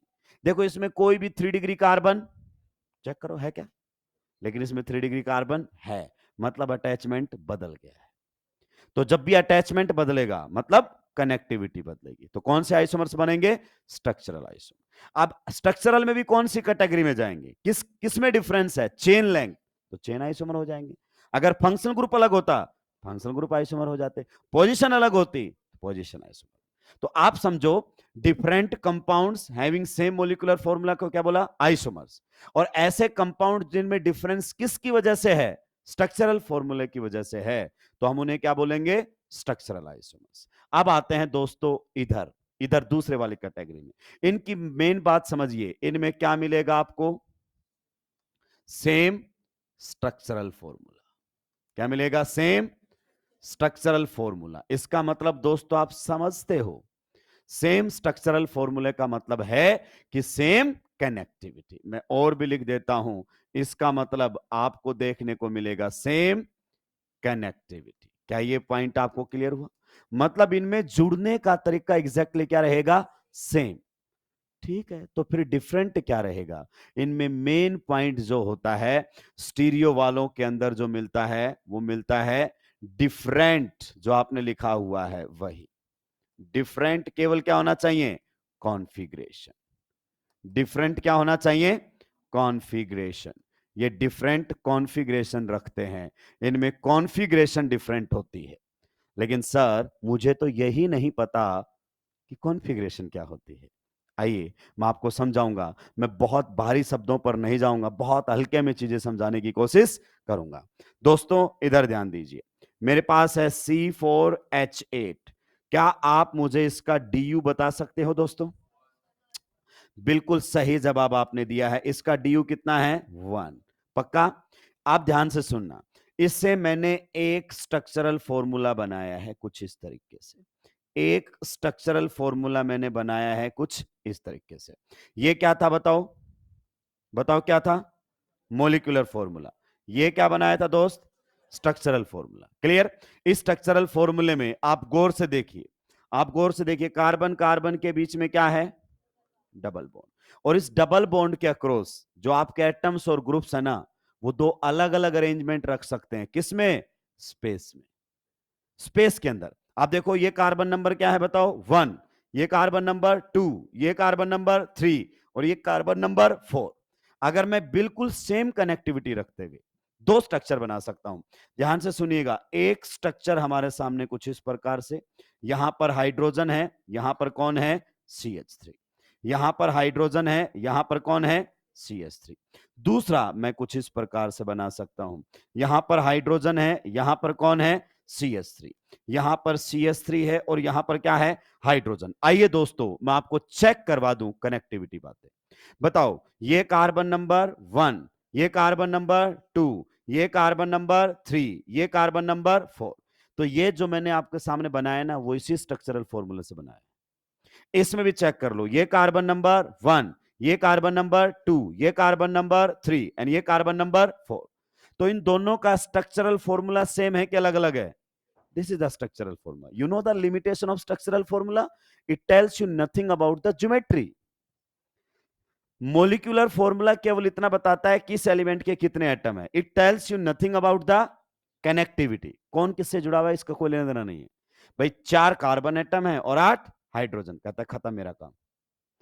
ये आया आपका स्ट्रक्चरल फॉर्मूला जो बताता है कौन किससे जुड़ा हुआ है, कि भाई ये एटम इस तरीके से जुड़े हुए हैं। देखो, एक बता रहा है स्ट्रक्चरल फॉर्मूला कि चारों कार्बन सीधे चेन में, दूसरा कह रहा है नहीं नहीं नहीं, 3 सीधी चेन में, एक ब्रांचिंग में। तो दोनों का डिफरेंट क्या है? Structural formula. तो स्ट्रक्चरल फॉर्मूला बेसिकली आपको किसके बारे में बताता है? कनेक्टिविटी के बारे में, कैसे एटम्स जुड़े हुए हैं। तो ये देखो स्ट्रक्चरल फॉर्मूला हो गया। पर ये नहीं बताता कि कौन सा एटम स्पेस में कहां है। मतलब स्पेस में ओरिएंटेशन के बारे में कुछ भी नहीं बताता। कि भाई आप चाहो तो मीथेन को ऐसे भी लिख सकते हो, और आप जानते हो मीथेन ऐसा नहीं होता, इसकी तो ज्योमेट्री कैसी होती है? टेट्राहेड्रल। कहता मुझे नहीं पता, इससे कोई लेना देना। मैंने बता दिया चारों हाइड्रोजन कार्बन पर जुड़े, मेरा काम इतना सा था। तो आप बताओ इन दोनों में स्ट्रक्चरल फॉर्मूला क्या है? सेम, क्योंकि कनेक्टिविटी तो क्या है? सेम। पर यह नहीं बताएगा कि हाइड्रोजन किधर है डबल बॉन्ड पर। मिथाइल, कहता है मेरा काम नहीं, मेरा काम यह है कि दो कार्बन पर एक हाइड्रोजन और एक मिथाइल जुड़ा है। आप देख लो, दोनों में दो कार्बन पर एक हाइड्रोजन एक मिथाइल, एक हाइड्रोजन, अटैचमेंट सेम है। दूसरे कार्बन पर भी एक हाइड्रोजन एक मिथाइल, तो देखो मतलब तीसरे वाले पर एक हाइड्रोजन एक मिथाइल, एक हाइड्रोजन। अब वो स्पेस में कैसे हैं, कहता मुझे नहीं पता, मैं तो बस अटैचमेंट के बारे में बात करता हूं। एंड जब आप इसको दोस्तों ढंग से देखोगे तो आपको पता चलेगा, यहां डबल बॉन्ड पर अगर मैं देखूं इस प्रकार से, इस लाइन को आगे बढ़ा दूं, तो दोनों हाइड्रोजन बताओ किधर आ गए हैं, बताओ किधर आ गए हैं, सेम साइड। और इसमें अगर अपन बात करना चाहें, इस लाइन को आगे बढ़ा दूं, तो आप बताइए डबल बॉन्ड पर दोनों हाइड्रोजन कहां चले गए हैं, अपोजिट साइड। अगर मैं आपसे पूछूं कि इन दोनों कंपाउंड्स में क्या डिफरेंस है, तो आप बोलोगे इन दोनों कंपाउंड्स में सर मैं जो देख पा रहा हूं कि इसमें दोनों हाइड्रोजन डबल बॉन्ड के सेम साइड है और इसमें दोनों हाइड्रोजन डबल बॉन्ड के अपोजिट साइड है। यही फर्क दिख रहा है ना। क्या इन दोनों का मॉलिक्यूलर फॉर्मूला सेम है, हाँ। क्या इन दोनों का स्ट्रक्चरल फॉर्मूला भी सेम है, हाँ। तो डिफरेंस केवल किस में है कि सर इसमें दोनों hydrogen same side double bond के और इसमें दोनों हाइड्रोजन अपोजिट साइड। और इसी को ही केमिस्ट्री में कॉन्फ़िगरेशन कहते हैं। क्या कहते हैं, कॉन्फ़िगरेशन, अरेंजमेंट ऑफ एटम्स और group in space, to be very precise. क्योंकि हम जो लैंग्वेज लिखते हैं ना, वो हमें पेपर में नहीं मिलती है। हम लैंग्वेज क्लास में तो ऐसे बोलते रहते हैं, और डिफरेंट अरेंजमेंट ऑफ एटम्स और group in space. Question examiner पूछता है, number of compounds having different configuration. अब बच्चा बोल रहा है ये क्या आ गया है, तो जो स्पेस में अरेंजमेंट और एटम्स का ग्रुप होता है ना, मतलब स्पेस के अंदर डिफरेंट अरेंजमेंट ऑफ एटम्स और ग्रुप को ही क्या बोलते हैं, कॉन्फ़िगरेशन। तो यही तो लिखा हुआ है, डिफरेंट कॉन्फ़ी। आज के बाद आप क्या बोलोगे कि इन दोनों की कॉन्फ़िगरेशन अलग है। अगर कॉन्फ़िगरेशन में ही डिफरेंस है तो बताइए कौन से आइसोमर होंगे, कॉन्फ़िगरेशनल। और मैंने बताया था स्टीरियो का मतलब क्या होता है, स्पेस। स्टीरियो का मतलब क्या होता है कि इनमें केवल स्पेस में डिफरेंस होगा, एटम्स और ग्रुप स्पेस में किस प्रकार से जुड़े हुए हैं। तो ये दोनों सेम कंपाउंड नहीं है, ये दोनों अलग अलग कंपाउंड है। आप जानते हैं इसका कॉन्फ़िगरेशन क्या है, सिस, और इसका कॉन्फ़िगरेशन क्या है, पूरे नाम में केवल और केवल फर्क किसका मिलेगा, सिस और ट्रांस का। आइए मैं इसको अगले पेज पर दोबारा से लिख देता हूं, आपके पास जगह रहेगी, C4H8। दोस्तों जल्दी से बताइए DU कितना है, 1। इस मोलिकुलर फॉर्मूले से बच्चों मैंने क्या बना दिया है, स्ट्रक्चरल फॉर्मूला। क्या बना दिया है, स्ट्रक्चरल फॉर्मूला। क्लियर। इस स्ट्रक्चरल फॉर्मूले से मैं दो अलग अलग अरेंजमेंट आप लोगों के बीच में बनाने जा रहा हूं। कैसे, समझिए। ये कार्बन कार्बन डबल बॉन्ड, इसमें दोनों हाइड्रोजन्स को मैंने कहां पर रखा है, सेम साइड। क्लियर।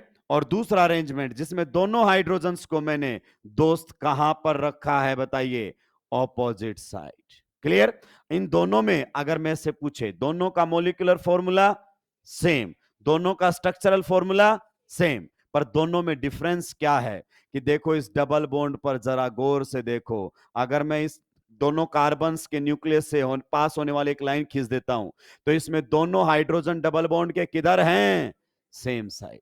और इसमें भी सेम कहानी अगर मैं दोहरा दूं, कार्बन के न्यूक्लियस से पास होने वाली एक लाइन खींच दूं जिसे इंटरन्यूक्लियर एक्सिस कहते हैं, तो इसमें दोनों हाइड्रोजन ऑपोजिट साइड। अगर मैं बिल्कुल लोकल लैंग्वेज में बात करूं, किस में बात करूं, लोकल लैंग्वेज में बात करूं, अगर आपसे पूछे भाई दोनों में फर्क बताओ, तो तुम क्या कहोगे, इसमें दोनों हाइड्रोजन डबल बॉन्ड के सेम साइड और इसमें दोनों हाइड्रोजन डबल बॉन्ड के ऑपोजिट साइड। यही कहोगे कि नहीं कहोगे। केमिस्ट्री की भाषा में इसे कहते हैं डिफरेंट कॉन्फ़िगरेशन। क्या कहते हैं, डिफरेंट कॉन्फ़िगरेशन। जब आप इसका नाम लिखेंगे तो ये कार्बन नंबर 1, ये कार्बन नंबर 2, ये कार्बन नंबर 3 4, 1 2 3, और वहां पर आपका क्या है, 4। इसमें भी देखो 1 ये रहेगा, 2 3 4, दोनों में कनेक्टिविटी एग्जैक्टली सेम है। तो अगर इसका नाम लिखोगे तो मैं आपको बताऊंगा, हालांकि आप बहुत सारे जानते हैं, जब सेम एटम डबल बॉन्ड के सेम साइड आ जाए तो सिस और अपोजिट साइड आ जाए तो ट्रांस। तो इसका नाम रहेगा, बताओ, सिस ब्यूट टूइन, सिस ब्यूट। और इसका नाम रहेगा, बताइए, ट्रांस ब्यूट टूइन। सही बात है कि नहीं है। और आप बताओ दोस्तों, पूरे नाम में किसका फर्क है, सिस एंड ट्रांस। और सिस एंड ट्रांस कॉन्फ़िगरेशन होती है, क्या होती है, कॉन्फिगरेशन। क्या ये पॉइंट आपको समझ में आया? इसका मतलब स्टीरियो आइसोमर्स को अब डिफाइन किया जा सकता है, stereo isomers, isomers having different configuration. केवल कॉन्फ़िगरेशन डिफरेंट होना चाहिए, बाकी कुछ भी अलग नहीं होना चाहिए। तो ये दोनों आइसोमर्स हैं having different configuration, same structural formula, same molecular formula. अगर मैंने आइसोमर बोल दिया है, क्या बोल दिया है, तो molecular formula same, compound different, और वो डिफरेंस केवल कॉन्फ़िगरेशन की वजह से होना चाहिए। क्या ये पॉइंट आपको क्लियर हुआ? जब तक स्टीरियो की बेसिक चीजें क्लियर नहीं होंगी ना, स्टीरियो में एग्जामिनर जहां चाहेगा वहां पर हाथ पकड़ के बैठ जाएगा, और जब आपकी बेसिक्स क्लियर होंगी तो आपको लगेगा कुछ है ही नहीं। क्लियर? चलिए,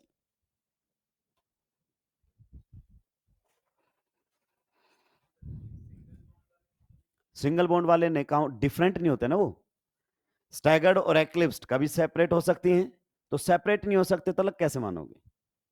इसीलिए तो मैंने उनको आइसोमर, उसके टाइम पर मैंने स्टीरियो की डेफिनेशन ही नहीं दी। कंफर्मेशन बदलने से आपका कभी भी कंपाउंड नहीं बदलता है, कॉन्फ़िगरेशन बदलने से बदलता है। आप दिन भर अलग अलग पोज में रहते हो, एक क्लास में आपके बैठने के तरीके बदल जाते हैं, कभी इधर झुक के कभी उधर झुक के, तो अलग अलग शेप आ रही हैं। इसका मतलब यह थोड़ी है कि आप जब तक रूम पर जाओगे तब तक 15 हो चुके होंगे, रहोगे तो एक ही। तो कंफर्मेशन में मॉलिक्यूल सेम रहता है, उसी मॉलिक्यूल की डिफरेंट शेप होती है और उनको कभी आप आइसोलेट नहीं कर सकते। और आइसोमर की डेफिनेशन ही होती है डिफरेंट कंपाउंड, और वो सेपरेट होने चाहिए। तो ये स्टीरियो की इन शॉर्ट डेफिनेशन लिखी गई है, क्या? Different configuration. स्टीरियो आइसोमर्स में molecular formula same, structural formula same, पर डिफरेंट क्या मिलेगा? कॉन्फ़िगरेशन। अगर स्ट्रक्चरल फॉर्मूला ही बदल गया है तो स्ट्रक्चरल आइसोमर चले जाएंगे वो। अगर स्ट्रक्चरल फॉर्मूला सेम है लेकिन केवल और केवल क्या बदला है? कॉन्फ़िगरेशन, तो दोस्तों वो फिर आपके जाएंगे स्टीरियो की कैटेगरी में। अभी और क्लियरिटी लेकर आऊंगा इन चीजों में। हालांकि नीट का यहां से जो क्वेश्चन था वो बहुत ही बेसिक क्वेश्चन था,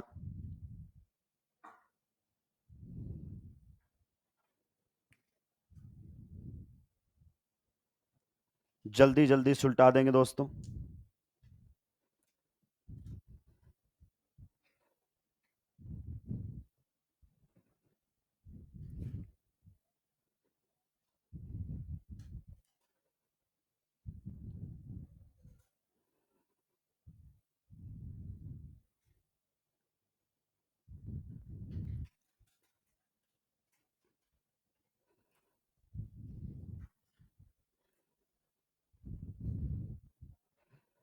जल्दी जल्दी सुलटाएंगे।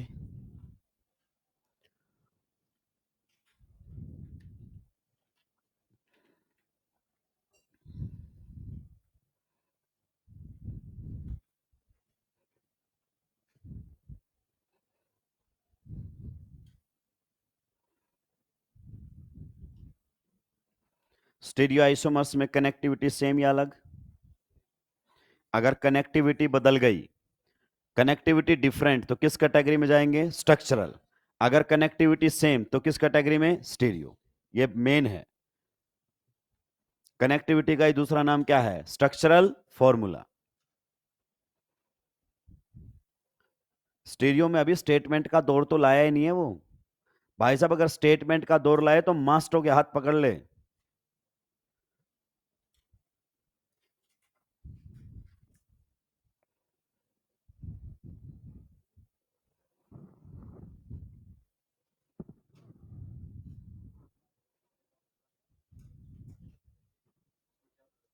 कंफर्मेशन में एक ही मॉलिक्यूल की अलग अलग शेप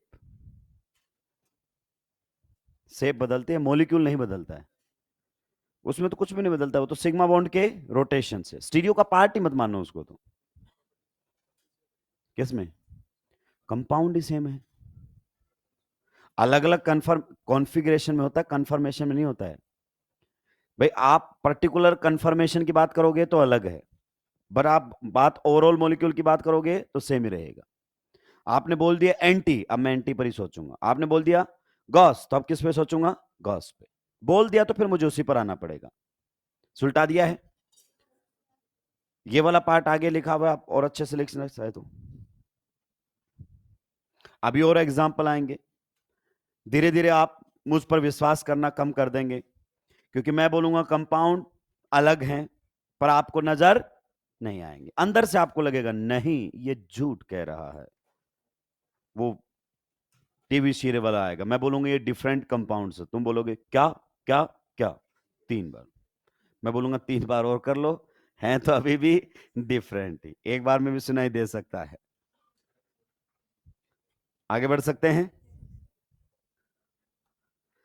नोट डाउन कर दीजिए इस एग्जाम्पल को जल्दी से जल्दी। एक एग्जाम्पल आप लोगों के बीच में लेकर और हाजिर हूं मैं।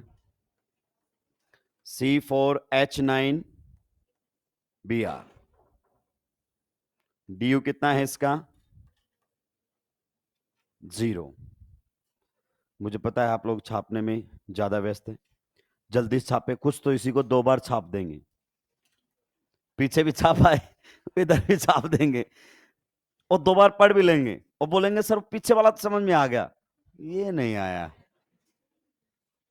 अब बताओ ऐसे लोगों को क्या किया जाए? ऐसे लोगों को दंडवत प्रणाम किया जाता है कि हे प्रभु कहां थे आप इतने दिन, आपके बिना तो मेरे पढ़ाने का कोई मकसद ही नहीं था। अब मेरा मकसद पूरा हो गया, आपने बता दिया है कि रिटायरमेंट ले लो आप।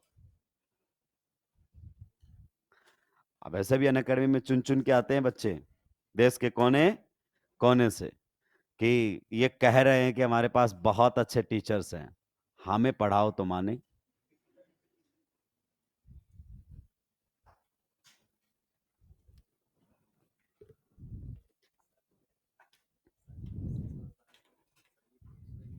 अभी स्टूडियो पर बातें बहुत होने वाली हैं। ये तो मैंने सिस्टांस उनके लिए लिख दिया है जो ये जानते हैं, जो नहीं जानते उनको बस इतना देखना, हाँ दोनों हाइड्रोजन स्पेस में अलग अलग है, मतलब ये स्टीरियो है। सिस ट्रांस आगे पढ़ाऊंगा, कब सिस बोलना है कब ट्रांस, ये शुरुआत है मेरे भाई। आइए अगले एग्जांपल्स पर देख सकते हैं एक बार। ड्यू कितना है दोस्तों? 0। अब ध्यान से सुनना, सबसे पहले मैंने यहां पर ये बनाया, सभी का ध्यान मैं बोर्ड पर चाहूंगा, ये बनाया मैंने, बी आर को यहां पर जोड़ दिया है। दूसरा दोस्तों मैंने कुछ इस प्रकार से बना दिया है, बी आर को यहां पर जोड़ दिया है। दूसरा दोस्तों मैंने एक और इस प्रकार से, मतलब तीसरा, दूसरे का मतलब एक अलग तरीके का ना, यहां पर बी आर को जोड़ दिया है। ठीक है, ये और भी बनाए जा सकते हैं, हम टोटल की बात नहीं कर रहे, आप भी जानते हैं टोटल पूछेंगे तो फिर अपना वही जुगाड़ चल जाएगा। अब अगर मैं इन सभी में आपसे पूछना चाहूं, बताओ इसका मोलिकुलर फॉर्मूला, इसका मोलिकुलर फॉर्मूला और इसका मोलिकुलर फॉर्मूला सेम या अलग अलग? इन सभी की एक अच्छी बात है, they are having the same molecular formula, पर they are different compounds and they are different due to different connectivity. जैसे इसमें ये कार्बन नंबर 1, ये 2, ये 3 एंड ये 4, तो 1 नंबर पर आपका क्या जुड़ा हुआ बताओ? ब्रोमीन। नीचे वाले में यही ब्रोमीन कौन से नंबर पर जुड़ा हुआ है बताइए? 2 नंबर। तो अगर मुझसे पूछे 1 और 2 का डिफरेंट क्या है, you will say structural formula, और you will say different connectivity, तो ये स्ट्रक्चरल आइसोमर की कैटेगरी में चले गए। अब स्ट्रक्चरल में भी कौन से में जाएंगे? पोजीशन अलग अलग है, then you will say position isomer. सुलझ गया मामला। सिमिलरली अगर अपन बात करना चाहें, इसमें ये 1, ये रहेगा 2, ये रहेगा 3, क्लियर। अब इसमें भी, सॉरी उल्टा लिखवा दिया, राग से सारे दिमाग से पैदल हैं, कोई कुछ पढ़ा के चला जाए तो हमें कोई फर्क नहीं पड़ता है। 1, 2, 3 नंबरिंग इधर से, सब्स्टिट्यूएंट को 1 मिलना चाहिए। अब अगर मैं आपसे पूछूं ये और ये आपस में क्या है, 2 एंड 3 आपस में क्या है? They are again chain isomers. Reason being इसमें 3 की चेन है और उसमें ये पोजीशन नहीं है, पोजीशन की प्राइम कंडीशन है चेन फिक्स होनी। तो ये सारे किस में जा रहे हैं? चेन, ये स्ट्रक्चरल आइसोमर की कैटेगरी में जा रहे हैं, because they are having different connectivity. अब दोस्तों अब ध्यान से सुनना, मैं इसी वाले में से आगे बढ़ गया हूं और इस सेम स्ट्रक्चरल फॉर्मूले से मैंने क्या बना दिया है?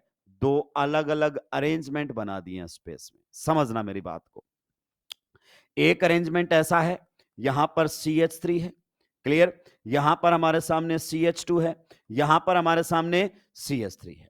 वेज के ऊपर किसको लगा दिया है मैंने? Br को, और डैश के ऊपर किसको लगा दिया है? हाइड्रोजन को। क्लियर? नेक्स्ट, इधर मैंने ऐसा ही बनाया है कुछ, ऊपर वाले का तो अब कोई काम रह नहीं गया, इसको हटा देता हूं।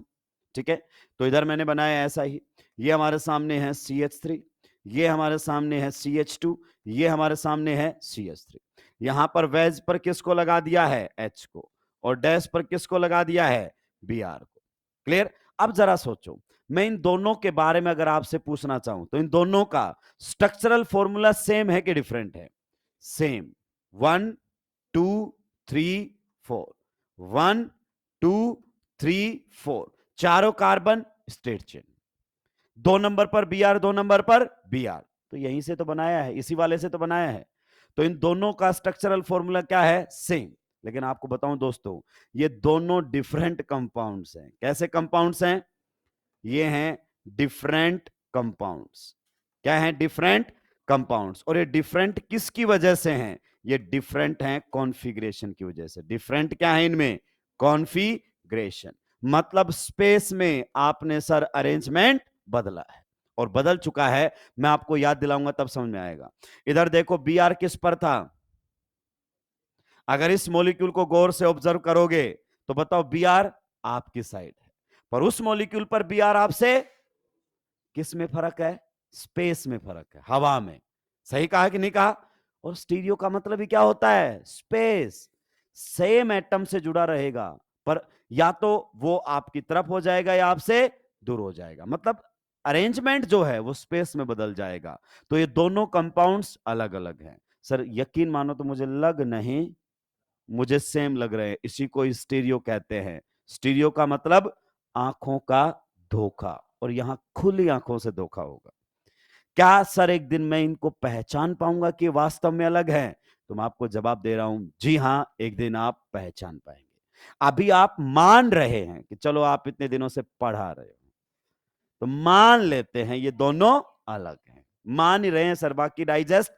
लेकिन एक दिन आपको खुद डाइजेस्ट होगा कि वास्तव में कंपाउंड अलग है, क्योंकि आप जानते हैं अभी टॉपिक की शुरुआत है।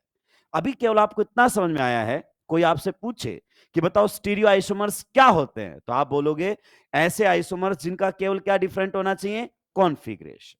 क्या डिफरेंट होना चाहिए? कॉन्फ़िगरेशन जिनका डिफरेंट हो, उन्हें हम क्या कहते हैं? Stereo isomers. फिर आपसे पूछेगा कि कॉन्फ़िगरेशन का मतलब क्या है? आप बोलोगे एटम्स या ग्रुप्स का स्पेस में अरेंजमेंट। जैसे इसमें ब्रोमीन मेरी तरफ था, लेकिन इसमें ब्रोमीन मुझसे दूर चला गया, इतने में ही कंपाउंड बदल गया। तो जवाब है हाँ, इतने में ही बदल जाता है कंपाउंड। यहां पर दोनों हाइड्रोजन सेम साइड थे तो कंपाउंड अलग था, यहां जब हाइड्रोजन अपोजिट साइड चले गए तो कंपाउंड अलग हो गया। हालांकि डाइजेस्ट नहीं होता है, लेकिन जैसे जैसे टॉपिक में आगे बढ़ेंगे तो आपको वास्तव में कंपाउंड अलग अलग दिखाई देने लगेंगे। जो बच्चे पहले पढ़ चुके हैं थोड़ा सा हल्का सा जीवन में, उनको चमकेगा, this is the chirality centre. अगर एक का कॉन्फ़िगरेशन आर है तो दूसरे का एस है, कंपाउंड अलग है, ऑप्टिकल आइसोमर्स है एक दूसरे के। पर अभी आपको नहीं चमकेगा, जिन्होंने नहीं पढ़ा है वो तो बस मानकर ही चले कि ठीक है, इसमें Br मेरी तरफ है, इसमें Br मुझसे दूर। मतलब वैज से अगर डैश पे चला जाए इतने में ही कंपाउंड बदल जाता है, तो जवाब है हाँ, इतने में भी कंपाउंड बदल सकता है। जल्दी से नोट डाउन कीजिए, फिर मैं डेफिनेशन की तरफ बढ़ूंगा।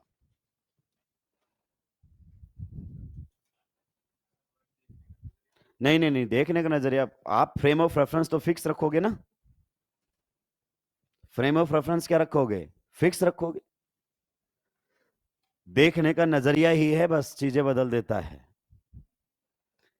जो आप ड्रग्स पढ़ाएंगे आगे, डॉक्टर बने, तो आपको पता चलेगा कि ऐसा भी मिलेगा कि ये आपका मेडिसिन का काम करेगा और ये पॉइजन का। फर्क इतना है कि जो एटम्स हैं वो स्पेस में अलग अलग जुड़े हुए हैं, एक जिंदगी देगा और एक जिंदगी लेगा, इसीलिए पढ़ाया जा रहा है। स्टीरियो कोई हल्की चीज नहीं है। और दोस्तों और भी इंपॉर्टेंट बात बता दूं, आपका जैसे ही नीट क्लियर होगा, फिजिकल केमिस्ट्री से आपका पीछा छूट जाएगा, इनऑर्गेनिक केमिस्ट्री से भी आपका पीछा छूट जाएगा, ऑर्गेनिक से नहीं छूटेगा। ये तो पूरा चलेगा। गलती से अगर अपन सेलेक्ट हो गए तो एक तो पूरा कोर्स आएगा मेडिसिन का, जिसमें पूरी केमिकल रिएक्शंस आएंगी, और वहां ये नहीं बोल सकते कि समझ में नहीं आया। कॉलेज के अंदर ये कोई ऑप्शन ही, क्योंकि प्रोफेसर पूछता ही नहीं है किसको समझ में नहीं आया, वो अपना काम करके चला जाता है। आपने बोला सर समझ में नहीं आया है, तो बोलेगा गेट आउट। अटेंडेंस गई, दूसरे दिन आप बोलोगे ही नहीं। पहला ही सवाल होता है उसका, कोचिंग किया था क्या, और आप प्राउडफुली बोलते हैं यस सर, तो बोलता बैठ जा, नहीं समझ में आएगा। क्योंकि कोचिंग में क्या चलती है, स्पून फीडिंग। एक ये सारी चीजें बच्चा खुद से पढ़े, एक मास्टर पढ़ा रहा है, बराबर की मेहनत करता है कोचिंग में मास्टर आपकी। कौन कौन से वैरायटी के क्वेश्चंस करवाने हैं ये मास्टर देख के आता है। तुम्हें तो बस उन पर पकड़ बनानी होती है कि ये पढ़ लूंगा तो डर नहीं है। वरना उस बच्चे का सोचो जो सेल्फ स्टडी कर रहा है, सेल्फ स्टडी टेलीग्राम से लेक्चर पढ़ के नहीं, किताबें पढ़ के। तो जो बातें हमने आपको 15 मिनट में बता दी, आप पूरे दिन पढ़ोगे तब जाके समझ में आएगा कि अच्छा ये होता है इसके अंदर। पर उसका मजा अलग, आप भूल नहीं सकते कभी भी। पहले मास्टर ऐसे बनते थे, किताबें पढ़नी पड़ती थी, अपने आप चीजें स्ट्रांग हो जाती थी। आज अलग है, बच्चे और मास्टर में कोई खास फर्क नहीं है, दोनों ही टेलीग्राम पे लेक्चर देख रहे हैं एक दूसरे के। मास्टर भी देख रहे हैं और बच्चे भी देख रहे हैं। मास्टर भी ऐसे बन रहे हैं टेलीग्राम पर वीडियो लेक्चर देख देख के कि अच्छा इसका नाम चल रहा है, एलो इसी को कॉपी कर लेते हैं, इसी में थोड़ी शायरी ऐड कर देंगे, थोड़ा मोटिवेशन, थोड़ा डांस, और अपन इससे भी ऊपर।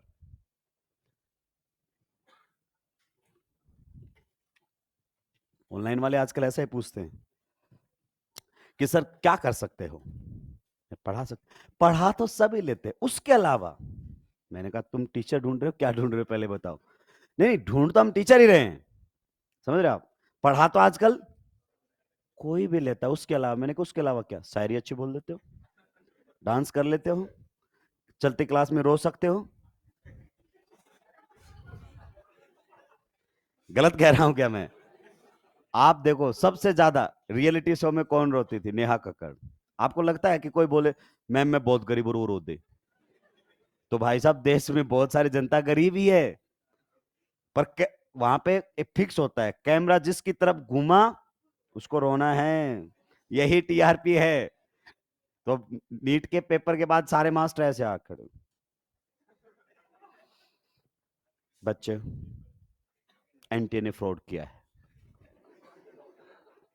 तुम्हारी कोई गलती नहीं है। वास्तव में बच्चे की कोई गलती, गलती तुम्हारी है कि तुमने पढ़ाया नहीं। पर ये भी नहीं कह रहे हैं कि बच्चे मेरी मेरी गलती कैसे हो सकती है।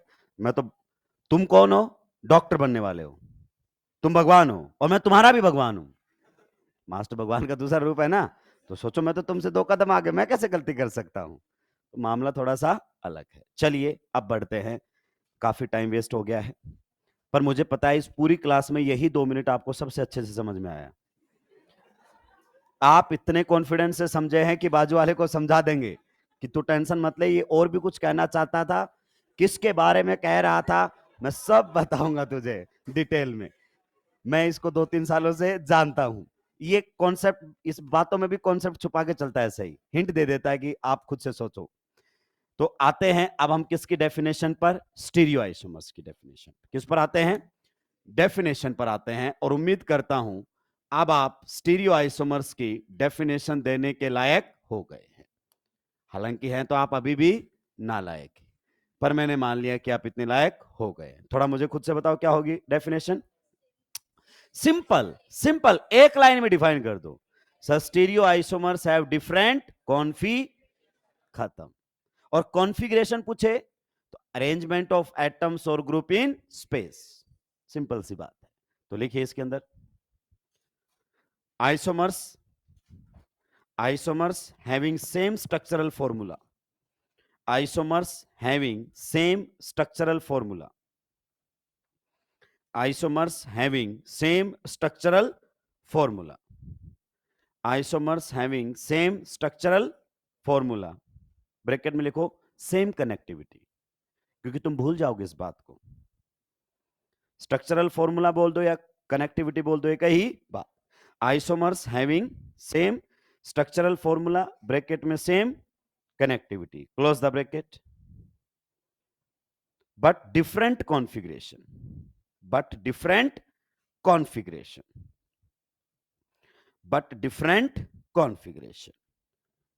क्या डिफरेंट होना चाहिए, केवल कॉन्फ़िगरेशन। अब सर मुझे तो इसी बात में डाउट है कि आप कॉन्फ़िगरेशन बोलते किसके हो, तो कॉन्फ़िगरेशन के ब्रैकेट में फिर से लिख दो, डिफरेंट अरेंजमेंट ऑफ एटम्स और group in space, different arrangement of atoms or groups in space. Different arrangement of atoms or groups in space.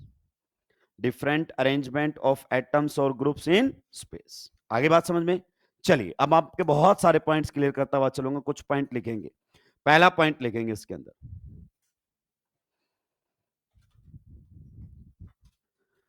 Configurational isomers. Configurational, stereo को क्या बोलते हैं? कॉन्फिगरेशनल. अब तो समझ में आ गया ना, कॉन्फिगरेशन अलग हो तो configurational.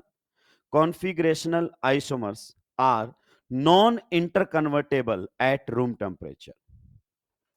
Configurational isomers are non-interconvertible at room temperature. Configurational isomers are non-interconvertible at room temperature. अगला पॉइंट लिखिए. To change the configuration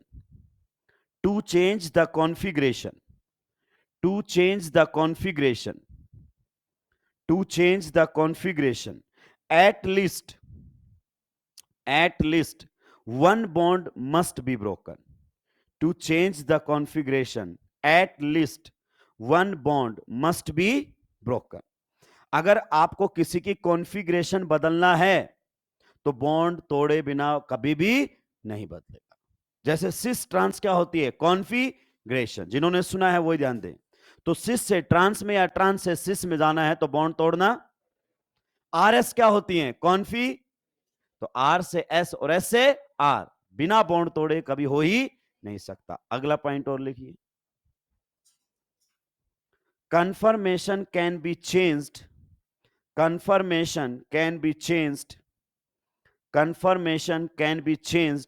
without bond breaking. Conformation can be changed without bond breaking. Conformation can be changed without bond breaking. आइए दोस्तों, अभी अगर अपन बात करना चाहें तो ये हमारे सामने कुछ इस प्रकार से है. सभी का ध्यान इधर होना चाहिए. कुछ कुछ चीजें इसमें क्लियर होंगे. स्टीरियो के डाउट्स अभी होल्ड करके रखेंगे क्योंकि टॉपिक जैसे जैसे आगे बढ़ेगा वैसे वैसे आपको क्लियरिटी आ जाए. जैसे ये हमारे सामने, आप बताइए इसमें अगर हम बात करना चाहें तो दोनों हाइड्रोजन डबल बॉन्ड के किधर हैं? Same side. तो अभी आप बस इतना ध्यान रखें, जब सेम एटम डबल बॉन्ड के सेम साइड आ जाते हैं तो उस कॉन्फ़िगरेशन को कौन सी कॉन्फ़िगरेशन बोलते हैं? सिस कॉन्फ़िगरेशन. राक्षस बुढ़ापा आ गया है तेरा, बचपन अभी भी नहीं गया है. तो ऐसी हरकतें कर रहे हो जो मुझे मालूम ही. मैं कोई दूसरे, ये तुम करते नहीं हो, ये तुम्हें मास्टर करना सिखाता है. 9-10 तक जब स्कूल में रहते हैं मास्टर से डरते रहते हैं. जिस गली से मास्टर आता है दूसरे से निकल लेता है बच्चा, ऐसा खौफ रहता है. फिर वो कोचिंग में आता है. अब कोचिंग में क्या है? देखो, दो तरीके के टीचर होते हैं, साफ है. एक पढ़ाता है, पढ़ा के चला जाता है. एक को पता है नहीं पढ़ा पाऊंगा तो वो एंटरटेन करेगा. वो एक बार सिस बोलेगा, बच्चे चुपचाप बैठे रहेंगे. फिर खुद बोलेगा सिस, फिर बच्चे समझ में, अच्छा ये बोलना है. तो उनको +1 में खुरापाती बनाया जाता है यहां पर. समझ रहे हो? तो बच्चे कोई गलती मास्टर सिखाते हैं कि टेबल पीटनी है, नारे लगाने हैं, सब. तो ये हमारे सामने कौन सी कॉन्फ़िगरेशन है? सिस. नेक्स्ट अगर अपन बात करें तो ये आपका मॉलिक्यूल दूसरी कॉन्फ़िगरेशन में. ध्यान से सुनिएगा, बहुत ही जबरदस्त पॉइंट है और ये पॉइंट्स मैं बाद में भी डिस्कस करता रहूंगा. अभी तो जस्ट इंफॉर्मेशन टाइप आप लोगों के लिए. इस कॉन्फ़िगरेशन को क्या बोला गया है? Trans configuration. दोस्तों मैं आपको बोल रहा हूं, अभी आप इतना मुझ पर विश्वास करके मान सकते हैं कि ये कौन से हैं? Configurational isomers. ये दोनों कंपाउंड्स की केवल कॉन्फ़िगरेशन अलग है, एक सिस में है और एक ट्रांस में है. तो मुद्दे का पॉइंट पता क्या है? कि ये इंटरकन्वर्टेबल नहीं है. इसका मतलब क्या कहना चाहते हो सर? साफ साफ शब्दों में कहिए ना. साफ साफ शब्दों में ये कहना चाहता हूं कि सिस ट्रांस में और ट्रांस सिस में अपने आप नहीं बदलेगा, रूम टेम्परेचर पर एक दूसरे में नहीं बदलेंगे, ये कहना चाहता हूं. मतलब थोड़ा और क्लियरिटी लेकर आइए सर. जैसे ये आप लोगों के सामने कंफर्मेशन था, ध्यान से समझिए. खास फर्क यही होता है, खास फर्क यही होता है. बताइए इसको आप कौन सी कंफर्मेशन बोलते हैं? This is conformation, this is not configuration, this is conformation. Eclipsed, ये अपने आप किस में बदल जाता है? स्टैगर्ड में. ये इंटरकन्वर्टेबल होते हैं। स्टैगर्ड से एक्लिप्स और एक्लिप्स से स्टैगर्ड, ये अपने आप जाते रहते हैं। यानी कि ऐसा कुछ करने के लिए आपको कोई बॉन्ड तोड़ने की जरूरत नहीं है। मैं ये कह रहा हूं कि ये प्रोसेस अपने आप होता रहेगा। इंटरकन्वर्टेबल है staggered eclipse, mirror eclipse staggered में विदाउट बॉन्ड ब्रेकिंग। पर ये ऐसा नहीं करेंगे कि अपने आप रूम टेम्परेचर पर एक दूसरे में बदलते रहें। अगर कोई सिस कॉन्फ़िगरेशन में है तो जीवन भर सिस रहेगा, कोई ट्रांस में है तो ट्रांस ही रहेगा, वो सिस में कन्वर्ट नहीं होगा अपने आप।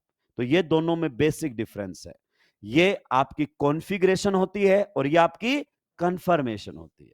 तो कॉन्फ़िगरेशन जब भी चेंज करना पड़ेगा तो बॉन्ड तोड़ना पड़ता है। आपको बताऊंगा मैं आगे कि सिस से ट्रांस में बॉन्ड तोड़कर जाया जाएगा, ट्रांस से सिस में बॉन्ड तोड़कर जाया जाएगा, लेकिन स्टैगर्ड से एक्लिप्स और एक्लिप्स से स्टैगर्ड कोई बॉन्ड तोड़ने की जरूरत नहीं। क्या ये पॉइंट आपको क्लियर हुए? चलिए एक बार मुझे मॉड्यूल दे दीजिए।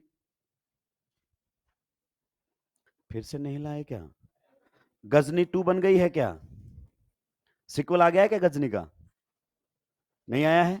तो ऑडिशंस जब भी हो तुम जरूर जाना। सब खत्म हो जाएगा, पैकअप हो जाएगा, तुम कोने में बैठे रहोगे वहां पे।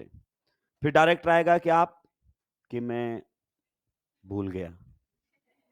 किस लिए आए थे? कि मैं भूल गया। अरे बोले ये है रियल करेक्टर, तो ये तो भाई साहब जीता हुआ गजनी है, इसको लो। उसको तो 10 मिनट लगते थे, 15 मिनट लगते थे भूलने में, ये हाथों हाथ इधर मास्टर बोलता इधर ये भूल गया। इतना टाइम गैप बताओ। तो नेक्स्ट हमारे सामने है कंफर्मेशन, हमने पढ़ लिए हैं। तो मैं आपके सामने मॉड्यूल में आ जाइए पेज नंबर 57 से। ठीक है, थ्योरी पढ़ने की आपको कोई जरूरत नहीं है दोस्तों। कॉन्सेप्ट बिल्डर नंबर 4 सुलटाएंगे, कॉन्सेप्ट बिल्डर नंबर 4 सुलटा देंगे मेरे भाई लोगों। ठीक है, चलिए। एंड क्वेश्चन नंबर 64 से 67 सुलटा देंगे। 64 से लेकर 67 ये हमारे टॉपिक पूरा हो चुका है। और आप जानते हैं हम टॉपिक पूरे होने पर ही बातें करते हैं। एक बार एनसीईआरटी और दे दो। ओह, दो दो चीजें लानी थी, ये कैसे याद रखेंगे? मॉड्यूल तो हम गलती से ले भी आए, एनसीईआरटी भी याद रख लिए क्या? टेलीग्राम पे सुबह डाला करो आप। तो आ जाइए आप चैप्टर एल्केन में। कहां पर आ जाएंगे? पेज नंबर नहीं बता पाऊंगा दोस्तों, क्योंकि हर एनसीईआरटी के पेज अलग अलग हैं। कॉमन सेंस है, यही सबसे बड़ी दिक्कत है, पता नहीं लगता कहां कॉमन सेंस लगाना है, कहां कॉन्सेप्ट। ये देखिए, हाइड्रोकार्बन चैप्टर में कन्फर्मेशंस लिखा हुआ है। हाइड्रोकार्बन में कहां जाएंगे? Chapter alkane. हाइड्रोकार्बन में चैप्टर एल्केन। केमिकल प्रॉपर्टी जैसे ही खत्म होता है उसके बाद क्या वर्ड लगा हुआ है? कन्फर्मेशंस। इतना ही है एनसीईआरटी, बस। कितने पेज का है? मात्र एक पेज भी पूरा नहीं दिया दोनों साइड का। तो ये पूरा आपको सुलटा लेना है। जितनी भी बातें आपने लिखी हैं सब एनसीईआरटी में मिलेंगी। कोई भी पॉइंट ऐसा हो जो समझ में ना आए मुझसे पूछ सकते हो। आज के लिए इतना ही, बाकी बात करेंगे अगली क्लास में। आप सभी का बहुत बहुत धन्यवाद।